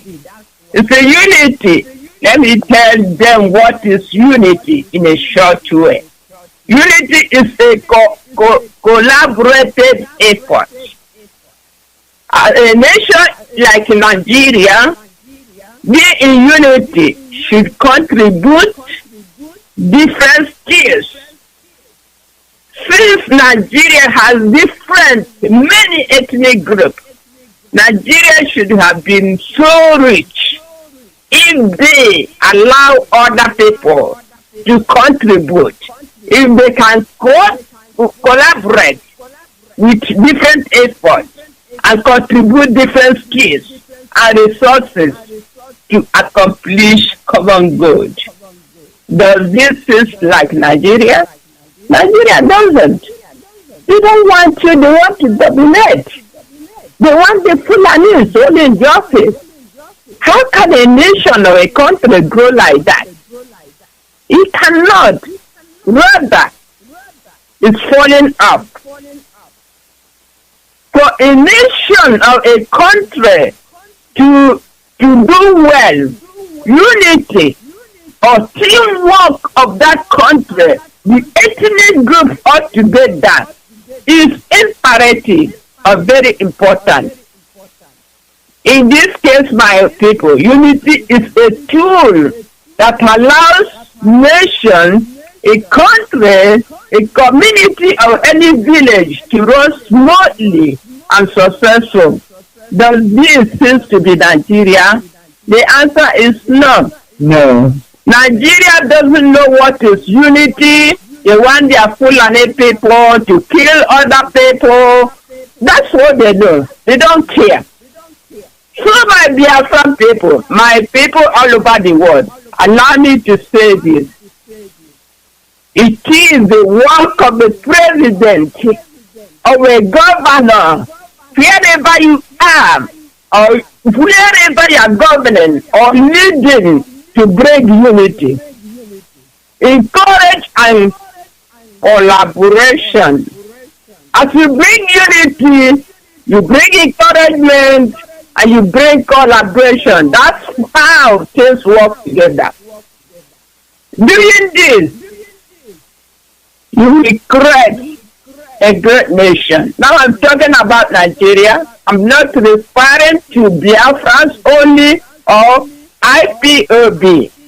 When we talk about unity, let us look at it in this way. For instance, a nation, a country as Nigeria is called, is trying, if you are trying to build a good nation, you have to bring unity. Unity is imperative. Let me give a little example again. Like a coach of a football team. If the person want to build a strong team, unity is imperative. And unity should be number one item in that checklist.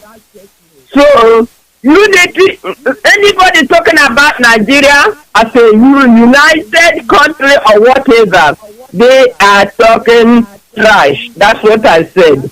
No matter what you think or what you do, unity in all aspects is strength. It's the strength of the people. When there is teamwork, or for instance, when this ethnic group in Nigeria contribute and collaborate, wonderful things will be achieved.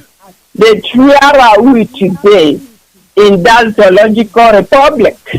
Only that the Fulanis are the people who want to rule.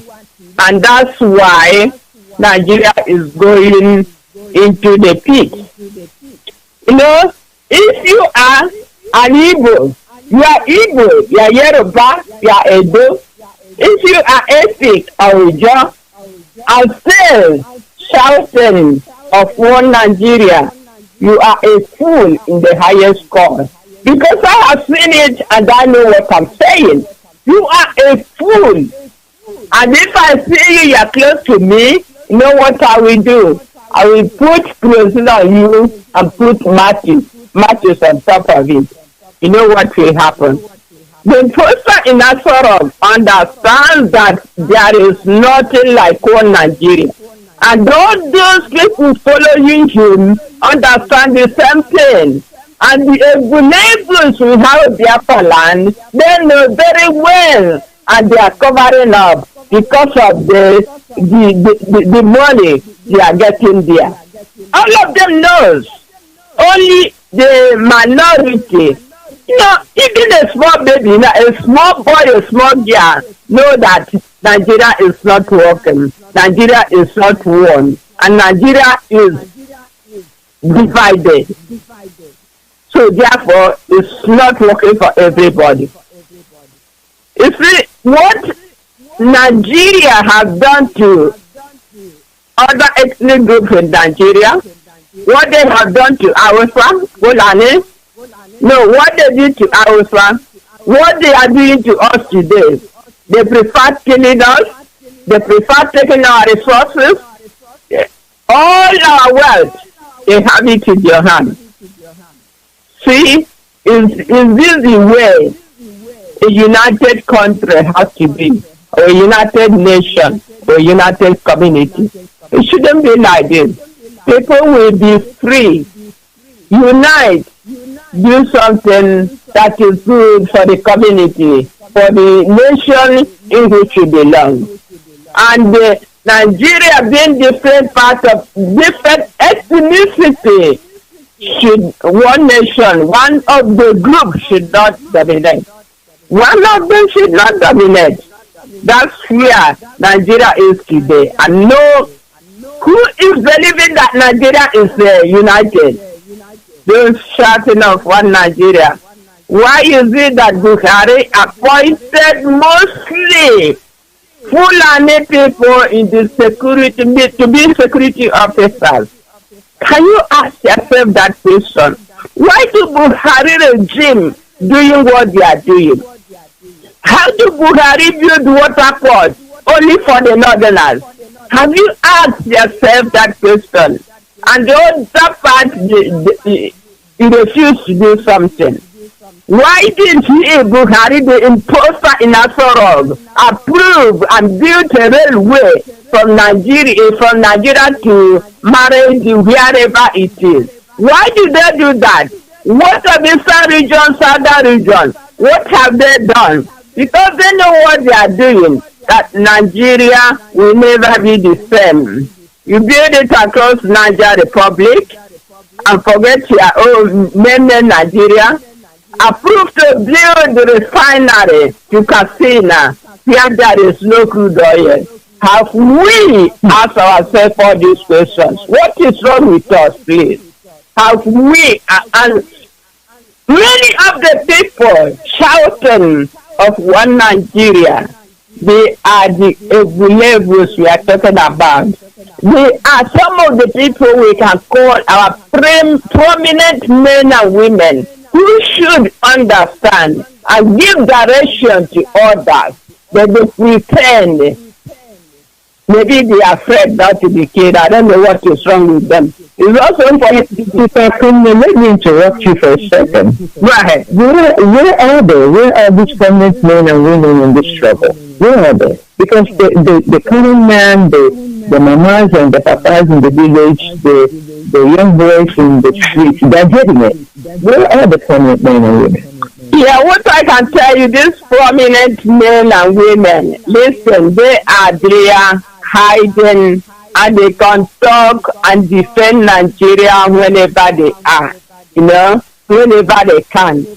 The men we have, these prominent, let me say prominent men and women, they are there. Believe in me, my sister, most of them are not supporting what we are doing.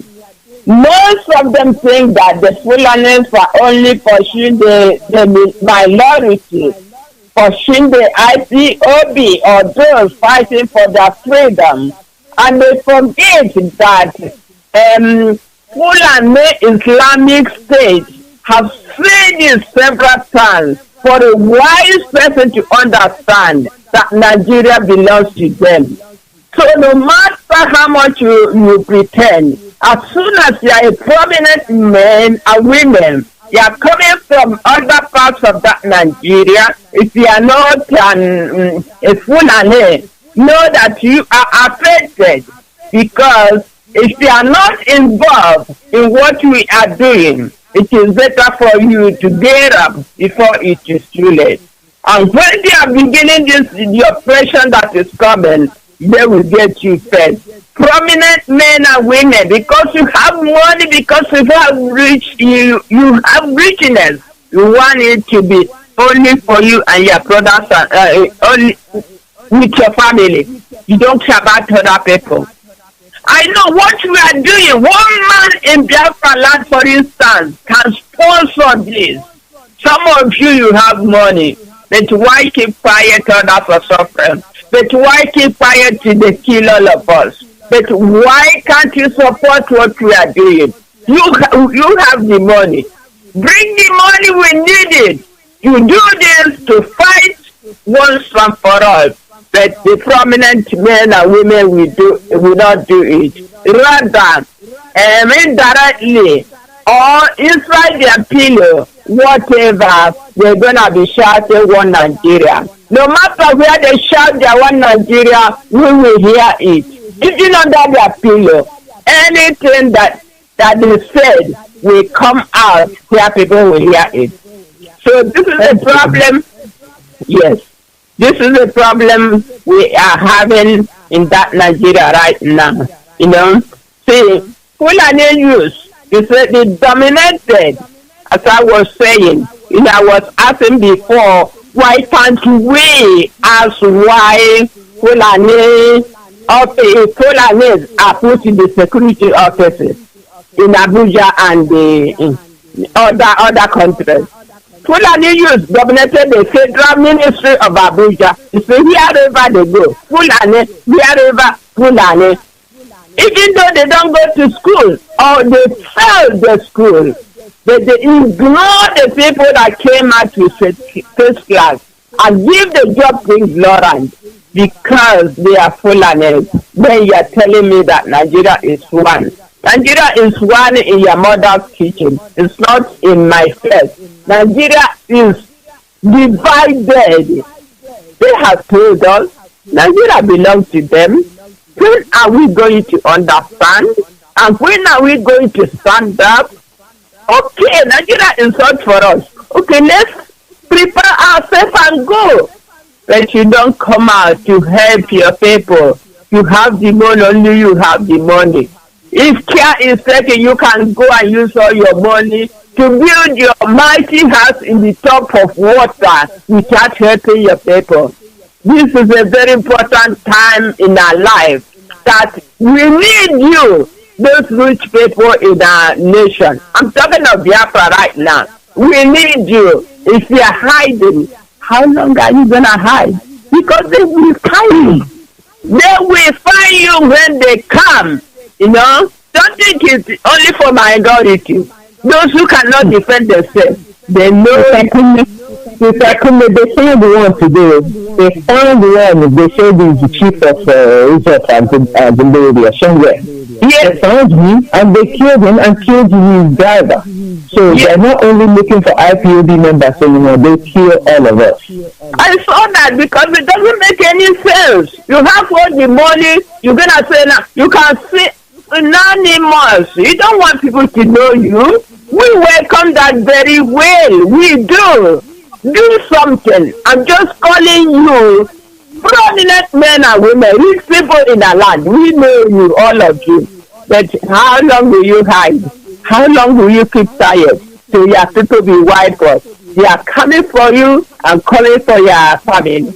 If they don't kill you right away, they will take you. And the ransom they're gonna pay, and you're gonna go bankrupt, whatever you are doing. It's even better for you to help our struggle right now. Because our struggle, we wanna move forward, we wanna do this once and for all, and get our motherland restored. We do not, what happened in Nigeria, that Fulani hate everybody. We don't hate nobody. They hated us first. They want to kill us. They want to take our properties. Everything belongs to us. They want to take our land. The only thing we hate, we Biafrans, I in particular, the only thing I hate is the killings of innocent people. They forcing people to convert them in the other religion. The terrorist atrocities going on in my land, in motherland. These are all the things we hate. We don't hate a human being. We don't hate you because you are Islam or because you are Fulani. You are the one who hated us first. Then, what do you want us to do? We hate you. If you think, oh no, I'm not gonna do it. We hate you, really. We do not need your Islamization agenda. Nigeria, we don't need it. We must not say, you should not force people to enter other religions or to convert to another religion.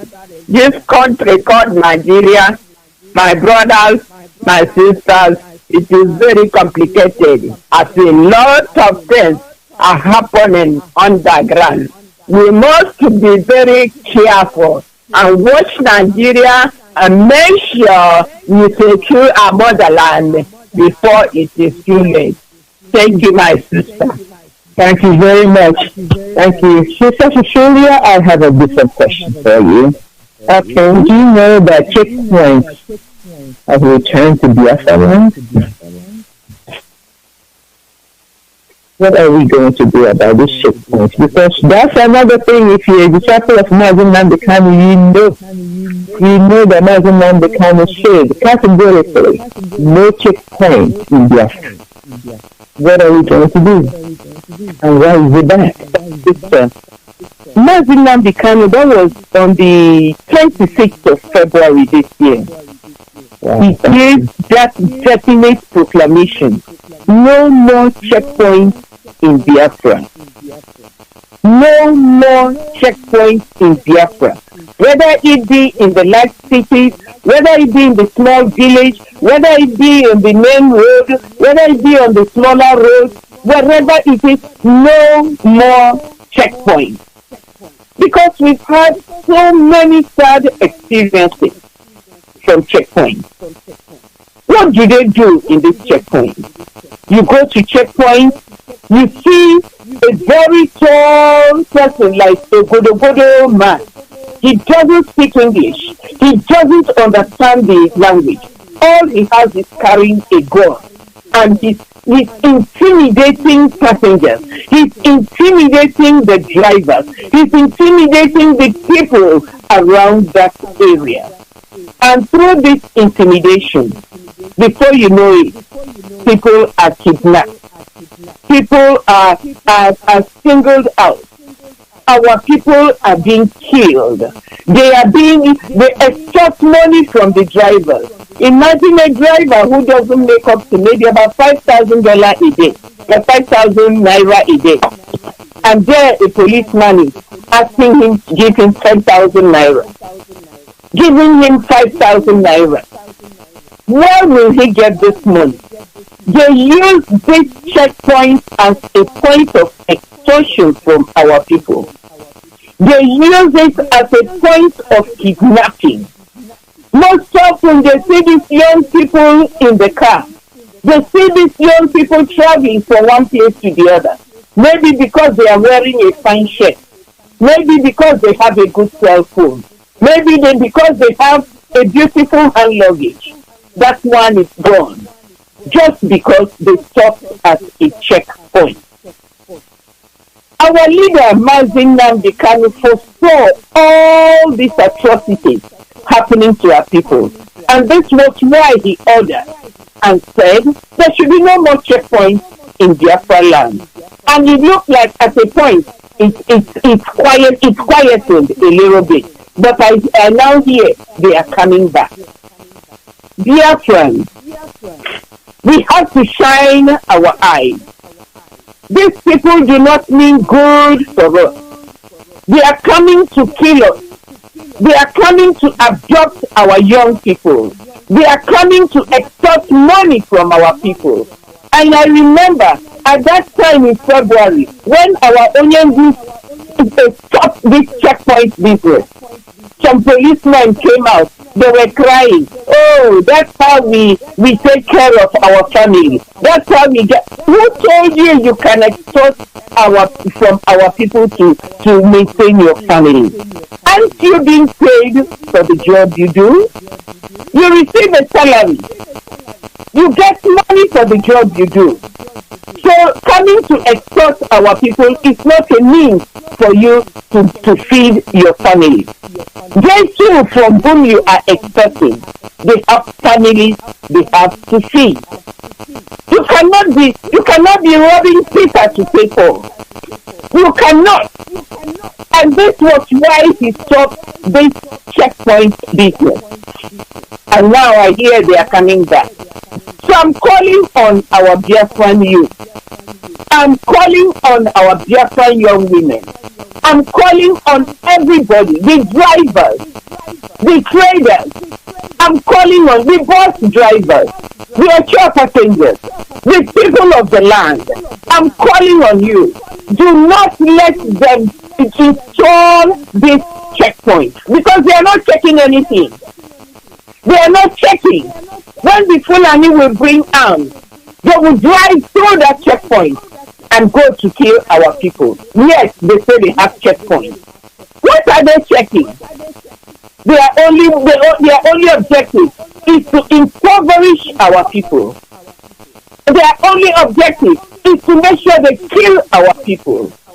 Their only objective is to make sure that our people are put in a state of penury, in a state where they cannot feed their families, in a state where they cannot help themselves. A driver will come with all his particulars, and they are standing there asking them, show me your particular, show me your particular. What kind of particular are you looking for? And then they will give you bribes, and then you will let them go. But when the Fulani are coming in with their ammunition, there are no checkpoints. They drive through those checkpoints, and they bring in ammunition to us, our people. So my fellow Biafrans, I am reminding us again today that our Onyendu had ordered that there be no checkpoints in Biafra land. In the whole of Biafra land, there be no checkpoints. So if you see in your community, if you see something like checkpoints in your community, you need to rally round it and make sure that checkpoint is dismantled. You need to chase them. You need to drive them away from your community. We don't need those checkpoints because those checkpoints are death traps for us. Those checkpoints are points of extortion for our people. Those checkpoints are points of impoverishment in our land. We cannot allow those things, those checkpoints to appear again. So I am appealing to all of you. Whatever position you have in your community, open your eyes.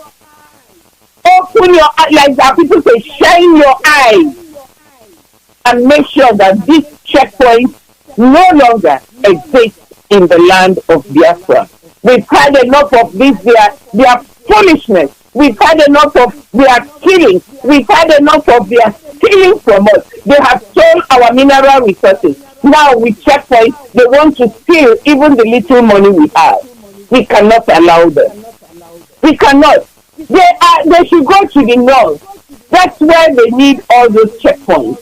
Look at all the kidnappings, all the killings of young school children, all the kidnappings, all the ransom they are demanding. That's where they should go and mount those checkpoints, not in Biafra land. So my people, I encourage you today, as a mother of children, I am begging you, do not let our children be kidnapped at this checkpoint. Do not let them extort money from our people. Do not let them steal from us. They finished taking our oil. Now they want also to come and take even the little cash we have. We cannot let them. We have to defend our land. We have to defend ourselves. We have to stand tall and to stand united against all these forces of darkness coming into our land. Dear friends, open your eyes. We cannot sleep. We have to be awake. and we have to control what comes in and what goes out of our community. Thank you very much. Thank you. Dear friends, we want to remind you, lovers of freedom, we want to remind you that they brought their Boko Haram military and police because their Buhari imposter was coming. He's gone. They should go with him. Every one of them from our roads. Resist the devil and they shall flee. Resist the people, my brothers and sisters in Biafra. Resist them, they will flee. Thus the word is enough, the wise. Sister Kunle, please call on our Christian brothers and organizations back home to help us preach this no-cow meat gospel that we want to reach everybody in Biafra land. Please help us. Yeah, my sister, before I go there, let me add something on this kick-off, please. Yes, now, please, my people, Biafrans, especially our people back home, we need to follow our leaders' instruction. This is how we can arrive to our destination. Because if we allow the checkpoint again to come to our land, it's not helping all of you. And many of our people who depend on keke riding and taxi a bicycle and make their own life. Because if we follow our leader's instruction, we are going to make it. You ask me, why is it only in Biafra land, all these checkpoints every kilometer? It should stop. Let us do our best and make sure we follow the direction of our leader. Okay, now. Thank you. Yes. We are talking about the Christian. What was your question? I'm sorry. The question is that the Christians in the past have helped kind of like stop this all-night vigil in our land, so that the people who go to the vigil are kept safe, and there is no crime, there is no trouble when people die, and they have kind of curtailed that. I even know from experience that Catholic Women's Organization has prohibited the killing of cows and stuff and giving them a whole lot of food when they go to funerals. They only ask for pure water and they ask for, I think, cabin biscuit or something. And they eat it and they bury the dead and they leave. This time, and it has stopped. Our people have learned that and they're doing that. They're practicing those things. This time we want to encourage Christians to help us. The Christian organizations to help us. The Christian mothers, the Christian fathers to help us teach no more cows being used for funerals or for celebrations in Biafra land. Because if they start that tradition, like they have started other traditions that have taken hold, we think if they start the tradition from Christians and Christian organizations, that it will also take hold in Biafra land, that no cows are used to celebrate, because the cows are what they are using to colonize us. If we stop buying their cows, they go away. At least physically, they will go away. Okay, my sister, thank you. Thank you. So, you know what? All of us in that, let's say, in Biafra land, in motherland, we know what you are going through because of cow. Because of cow. Cow now that they value more than human beings is very shameful. And we have been talking about this cow. And our leader also mentioned about this cow. You guys got this cow and say people in Biafra land are still eating it. Today, since we know the power of the church in our motherland, in Biafra land, we know how the people follow their pastors, both in Catholic Church, in ordinary churches, that is all over our motherland.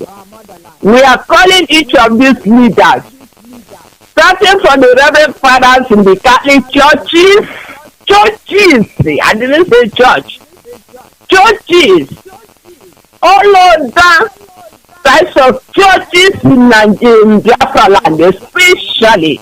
I don't care what happened in Nigeria. We have many of these churches. And what is these churches doing for us? If you haven't done anything for Biafra restoration, please do us a favor. As from today, we are asking you in your church to preach that all your church members, even the village where you belong, the town where you belong, should, as from today, stop eating cow meat. Stop promoting Fulani business. Catholic priests, bishops, if you haven't done anything for us to help us restore Biafra, this is your job. If you do this and the people understand and follow this instruction, you have done a lot in the struggle for the restoration of Biafra. Because cow meat have done a lot of things. Not only the meat, cow itself has gone back to our people, destroying farmlands, killing people. They are killing our people because of a cow. They are killing human beings. Not even one. They are killing many people because of a farm, because of a cow. Somebody who has nothing, who is struggling to live a life, will prepare to farm. And after that, you see that the crops are growing, flourishing well. The next thing you see a cow. They take their cow to destroy the farm. How do you think that woman will, or man will feel? Because they don't care. They don't want us to survive. They want not all of us to die. They are killing us immensely. And they are using their cow to Fulanize us, to Islamize us. How can we put our mouth to say this so that people can understand? We have talked it, we have said it, we have shouted, but today I believe that these leaders in the churches, in the women group, in the all sorts of organizations in Nigeria, preventing Fulani from helping people, we have a lot of them. Do us a favor.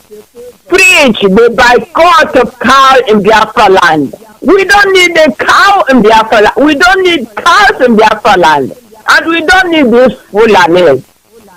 When people cease eating cow meat, Fulani will not have nobody to sell their cows. And their business will go down. That's what we are praying for. And when their business go down, they will carry their cows and go to their mother or fatherland, wherever they come from, so that they will buy it. Please, our people, do yourself a favor. Biafran people back home, do yourself a favor and boycott cow meat. Please, those listening to us that listen to Radio Biafra, please spread the news.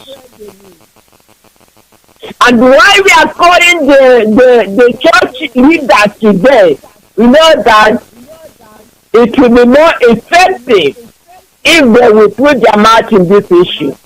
And they are obligated to their members that whoever buy or eat or promote Fulani cows will pay a certain fine. We depend on all of you. Not only one group will bring this Biafra. In any way you do it. You see me, I'm just asking. I'm just begging. I'm not obligating you guys to do this. But if it is the right thing, I think you have to do it. If you see it's not the right thing, you can ignore it. But the best thing is for you to preach this to your people. I think the people will understand. Because I believe that most families have been affected by cow issue. You will see somebody, going on the way, even a cow, we push the person to fall. What type of a country is this? I don't think this is happening in the north. It's only happening in our own motherland. Why?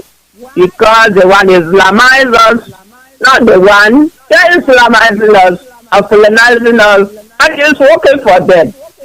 So why can't the leaders of any organization in the motherland and the churches, leaders, those who can speak out, why can't they speak out?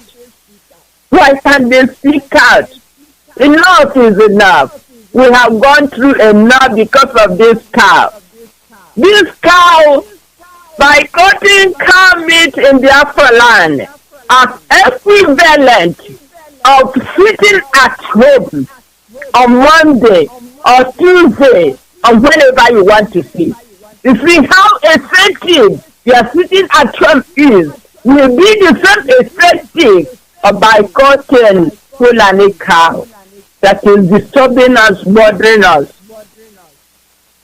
They know that when we continue buying and eating their cow, means that we want them to stay. We want them to continue to rise in us. But when we say you look at them, you go, and they see that your mentality has been changed about them, they will understand that these people are serious. Hey, I'm just calling the leaders, Catholic Church, whatever church, I don't know other churches, I'm a Catholic church, don't know whatever churches, please do what you're supposed to do. It's better than preaching other things of Biafra to come to us tomorrow. Let your people boycott eating cow meat, buying it, or promoting the business of our enemies. Thank you, my sister. Thank you very much. Very, very important to remember that we're promoting their business if we're buying them, buying those cows. Those cows eat up our corns, they eat up our beans, they eat up our yams in the farms. And then we go back and buy them to bury people, to celebrate marriages. Let's boycott the cows. That is another form of protest. That's taking it to a different level. We are sitting at home, then we don't buy your cows, then you will start seeing how serious we are. So show your seriousness. Show your seriousness by uniting around these protests. Sister Cecilia, so add that to open grazing. How is that a way of subjugation for our people? And please be brief so that we can close out our program this morning. It is a form of subjugation for the open grazing to continue, especially the Fulani administrator in Imo State is saying that we will continue in Imo State. We say no to that. Go ahead, my sister. Thank you very much. My sister has talked about the boycott of cows, this Fulani cow. I just want to add to that. We know that these Fulanis do not eat these cows. They themselves don't eat it. But they bring it to the south and we buy them. And that is why we are saying, because as they don't eat it, they use these cows for all sorts of rituals. They have sex with these cows. They don't eat them. And then when they bring them, our people buy them. By buying the cows, we are now encouraging them to start thinking of open grazing. We are now encouraging them to bring their cows. We are now encouraging them to establish their grazing routes in our land. And that is what we don't want. By open grazing, it is a way of subjugating our people. They have tried us by killing us with guns. It did not work. They have tried using propaganda, it didn't work. They have tried bribery, it didn't work. They have tried serving us, it didn't work. Now they are thinking of killing us with their cows. We know there is a video that went viral the other time. A family of 7 that ate suya, and they finished eating it, and everyone in that family died. My beloved dear friend, this thing we are talking about is very, very serious. Some of you do burial ceremonies, you want to use cows. You can also use an alternative. We have the goats bred by Igbos. You can use those goats. We have been using cows for chieftaincy programs. You can also use alternatives. We use them for traditional marriage. You can find an alternative. And I know when we establish this alternative in our land, it will be better for us. Our people will have business. Our people will sell their goods and their own sheep. They will sell them and they will make money. Instead of us supporting these Fulani, buying their cows, and then we give them all this money, then they use it to go buy arms, and they come back to kill us. We have to be wise, my people. Now, talking about open grazing, it's wonderful that other states like Lagos, like the Lagos state and the Middle Belt area, are now talking about not having open grazing areas in their state. The other time, the Southern governors met in Asaba, and they were all against this open grazing. And we applauded them. That was nice. But I think they have to come back and add some and push a little more. They have to come back and enforce it. They were supposed to enforce it 1st of September. Only Lagos State enforced it. Our people in Biafra, these so-called governors, you have to, when you make a decision, your decision has to stand. You have to enforce it. And I hear Hope Uzodinma went back. He did not attend the meeting in Asaba. Neither did he attend the one in Lagos. But now he went back to go tell whoever he told that there is there's no open grazing law in Imo State. Mr. Governor, we are telling you, the people, democracy is the government of the people. We, the people, are telling you, there is a no, and we are all opposed to open grazing in our land. We are opposed to open grazing in our land because it has not done us well, and it's not going to do us well. You talk about open grazing. You see cows all over the place, eating up people's crops in their farms. And the people who own the farm cannot even say a word. If they talk, they are killed. If they talk, they are targeted. If they talk, they are dismembered. We've had this experience in the past. We have had sad experiences from this open grazing. And this is why we say no to open grazing. So you have to go back and tell your masters, whoever they are, may I see Allah, you are the ones with this grazing, craziness of grazing, open grazing. We are telling you no, it's not going to happen. The whole of Biafra, there is no grazing land for you. Like my sister has said, grazing is your private business. You cannot come from wherever you come and you come and put your burden on us so that we can bear. No, we are not going to do that. We are not going to tolerate that. No open grazing in Biafra land. You all in Zamfara, you have gold. Have you seen somebody from Biafra going to Zamfara to go dig some gold? You will kill that person overnight. You think the gold is just for you. But when it comes to grazing land, you want to use the whole of the south as your grazing land. Who told you you can do that? You cannot. It is your private business.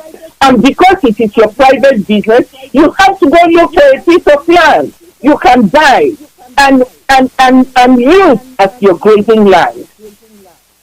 Some of you go to Dubai. You know that Dubai was built in a desert area. They have done everything possible to make Dubai a habitable place. Why can't you all use your northern Nigeria since you want to graze cows? Since cows are better than people, since you want open grazing, you have so much land over there.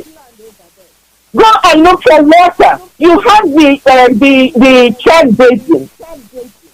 Conduct water from Chad Basin and irrigate your land so that you can have grass for your cows.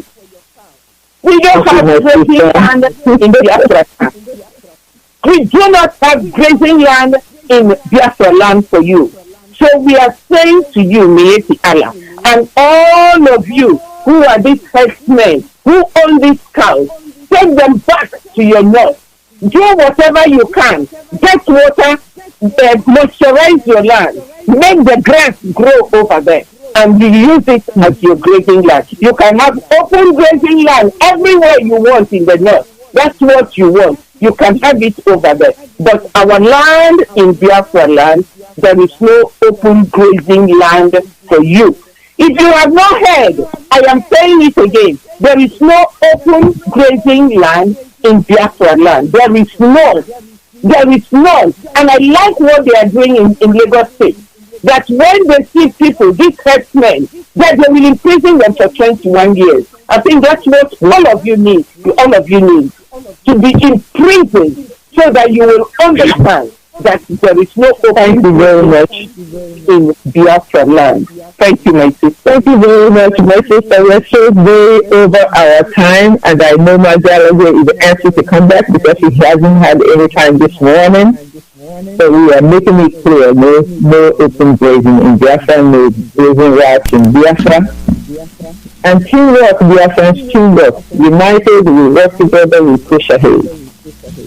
No election in Biafra land. No election in Biafra land. We want a referendum. Thank you.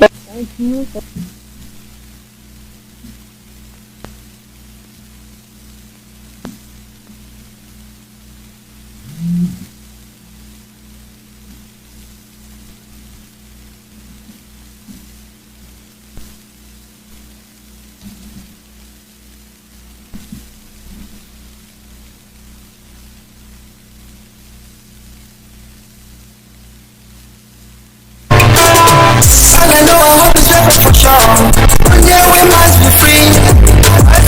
Elohim, yeah, we told us to go. Biafra is guarantee. Got people around the world, pray for peace to reign, pray for peace to reign.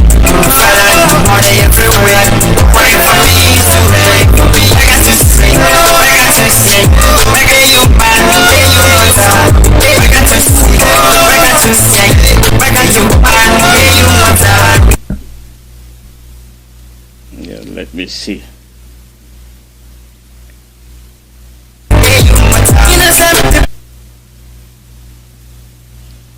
Yes, for one reason, the power went off, so I'm gonna get it back on. Thank you, Dr. Tina and co. The line shut off, the phone shut off, so that's why you were cut off. So let me see what I can do for those that are calling in. If you can't call in on that line, then we call it the day because it's almost time anyway. We had quite some run on the analysis before. So that's the way it is. All these things we are saying, we say them, but at the same token, we must learn to apply what we say. Let's say if it's in educational standards, a theoretical side of it, and then the practical side of it, we have to apply that. Dr. Tina,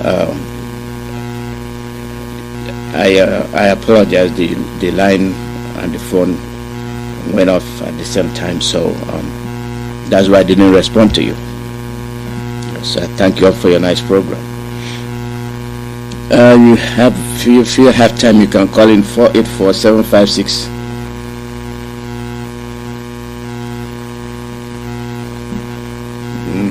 Well, 484-767. There you go. 484-767-0848.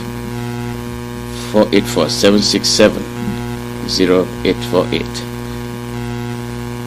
Yes, Dr. Tina, welcome. We're done. Yes, I know. Yeah, your line went off. Go ahead, finish here. Bye-bye. Yeah, the line went off, and then I was trying to reconnect, and you all had already left. So thank you very much for the program, and we see you all again on Saturday.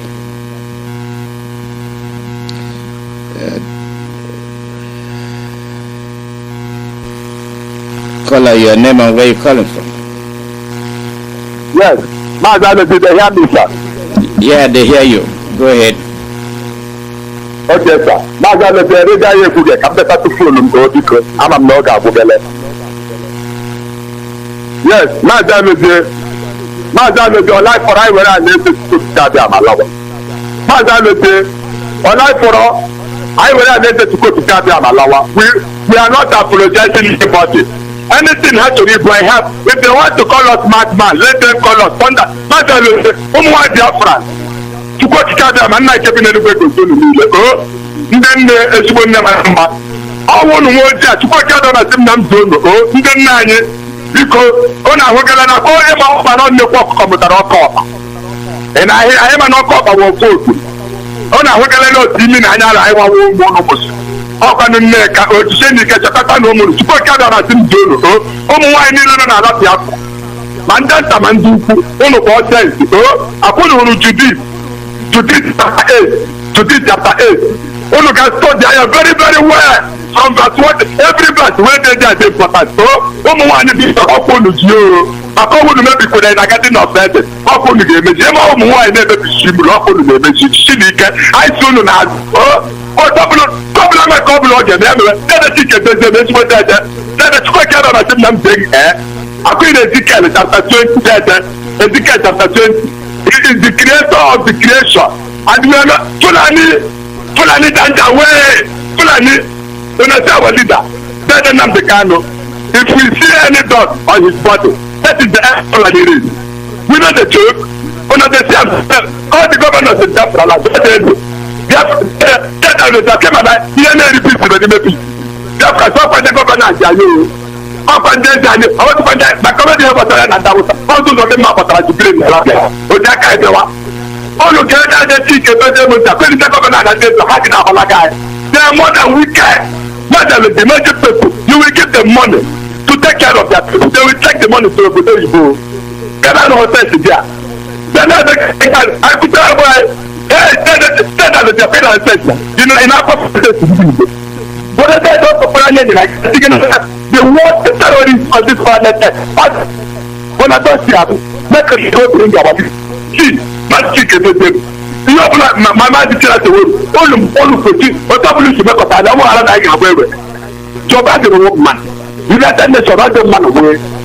onye atọkwanụ daịnọ chukwuchike abịa na kedebam benedict kedebe kama ụlọ ọtụtụ ya fọrọ dị ka ga-apụ n'elu ụwa anyị were rupụta bute n'ala a na-akpama akwụkwọkwanụ ọsịla ndị agha ndị afọ na-egere ndị nkete mmiri eze ebebebi gafọla chukwuchike abịa ndị ite mmadụ ọbụla na-ezo sị na ndị aja gịda apụta kwetụrụ rọpụtụrụ ejikwere mebiri onye ha mezinụlọ ha ọrụkọ ime ala akwụkwọ na-eke n'orie n'afọ na mkpụ ya n'akalete tọnka were aka ifura.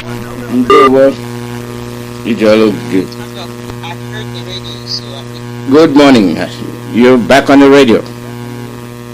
No, we're off. Yeah, I know. I commented on it. The line shut off, so I couldn't respond to you. Are you connecting me here now? Yeah, you're live. So I thought you were making another comment. No. Okay. I know you were off, and I couldn't respond to you when you were speaking. So, because the line cut off. No problem. Yeah. Thank you very much for the program. I'll see you all next week. Thank you. Mm-hmm.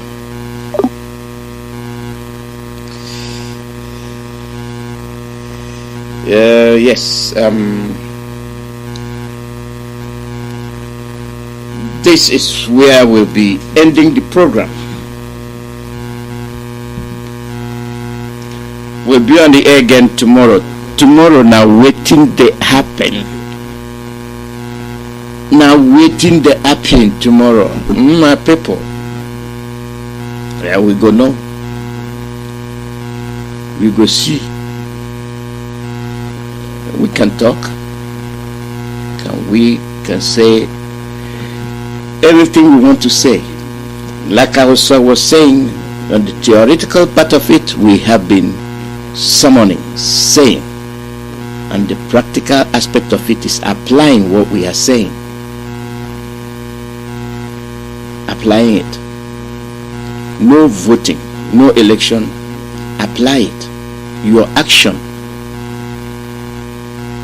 will dictate what happens. You cannot be saying and at the same time you're campaigning.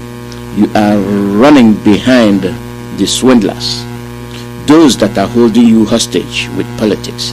Where are they going with these, their political activities? Absolutely nowhere, just to your grave. You contributed to it because you participated in your doom. You contributed to your death. So, our people, you have a nice day. You be good.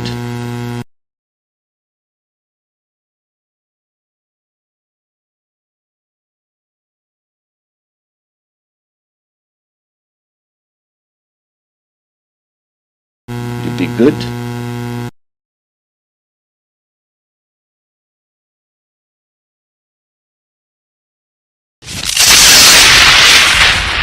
This is Radio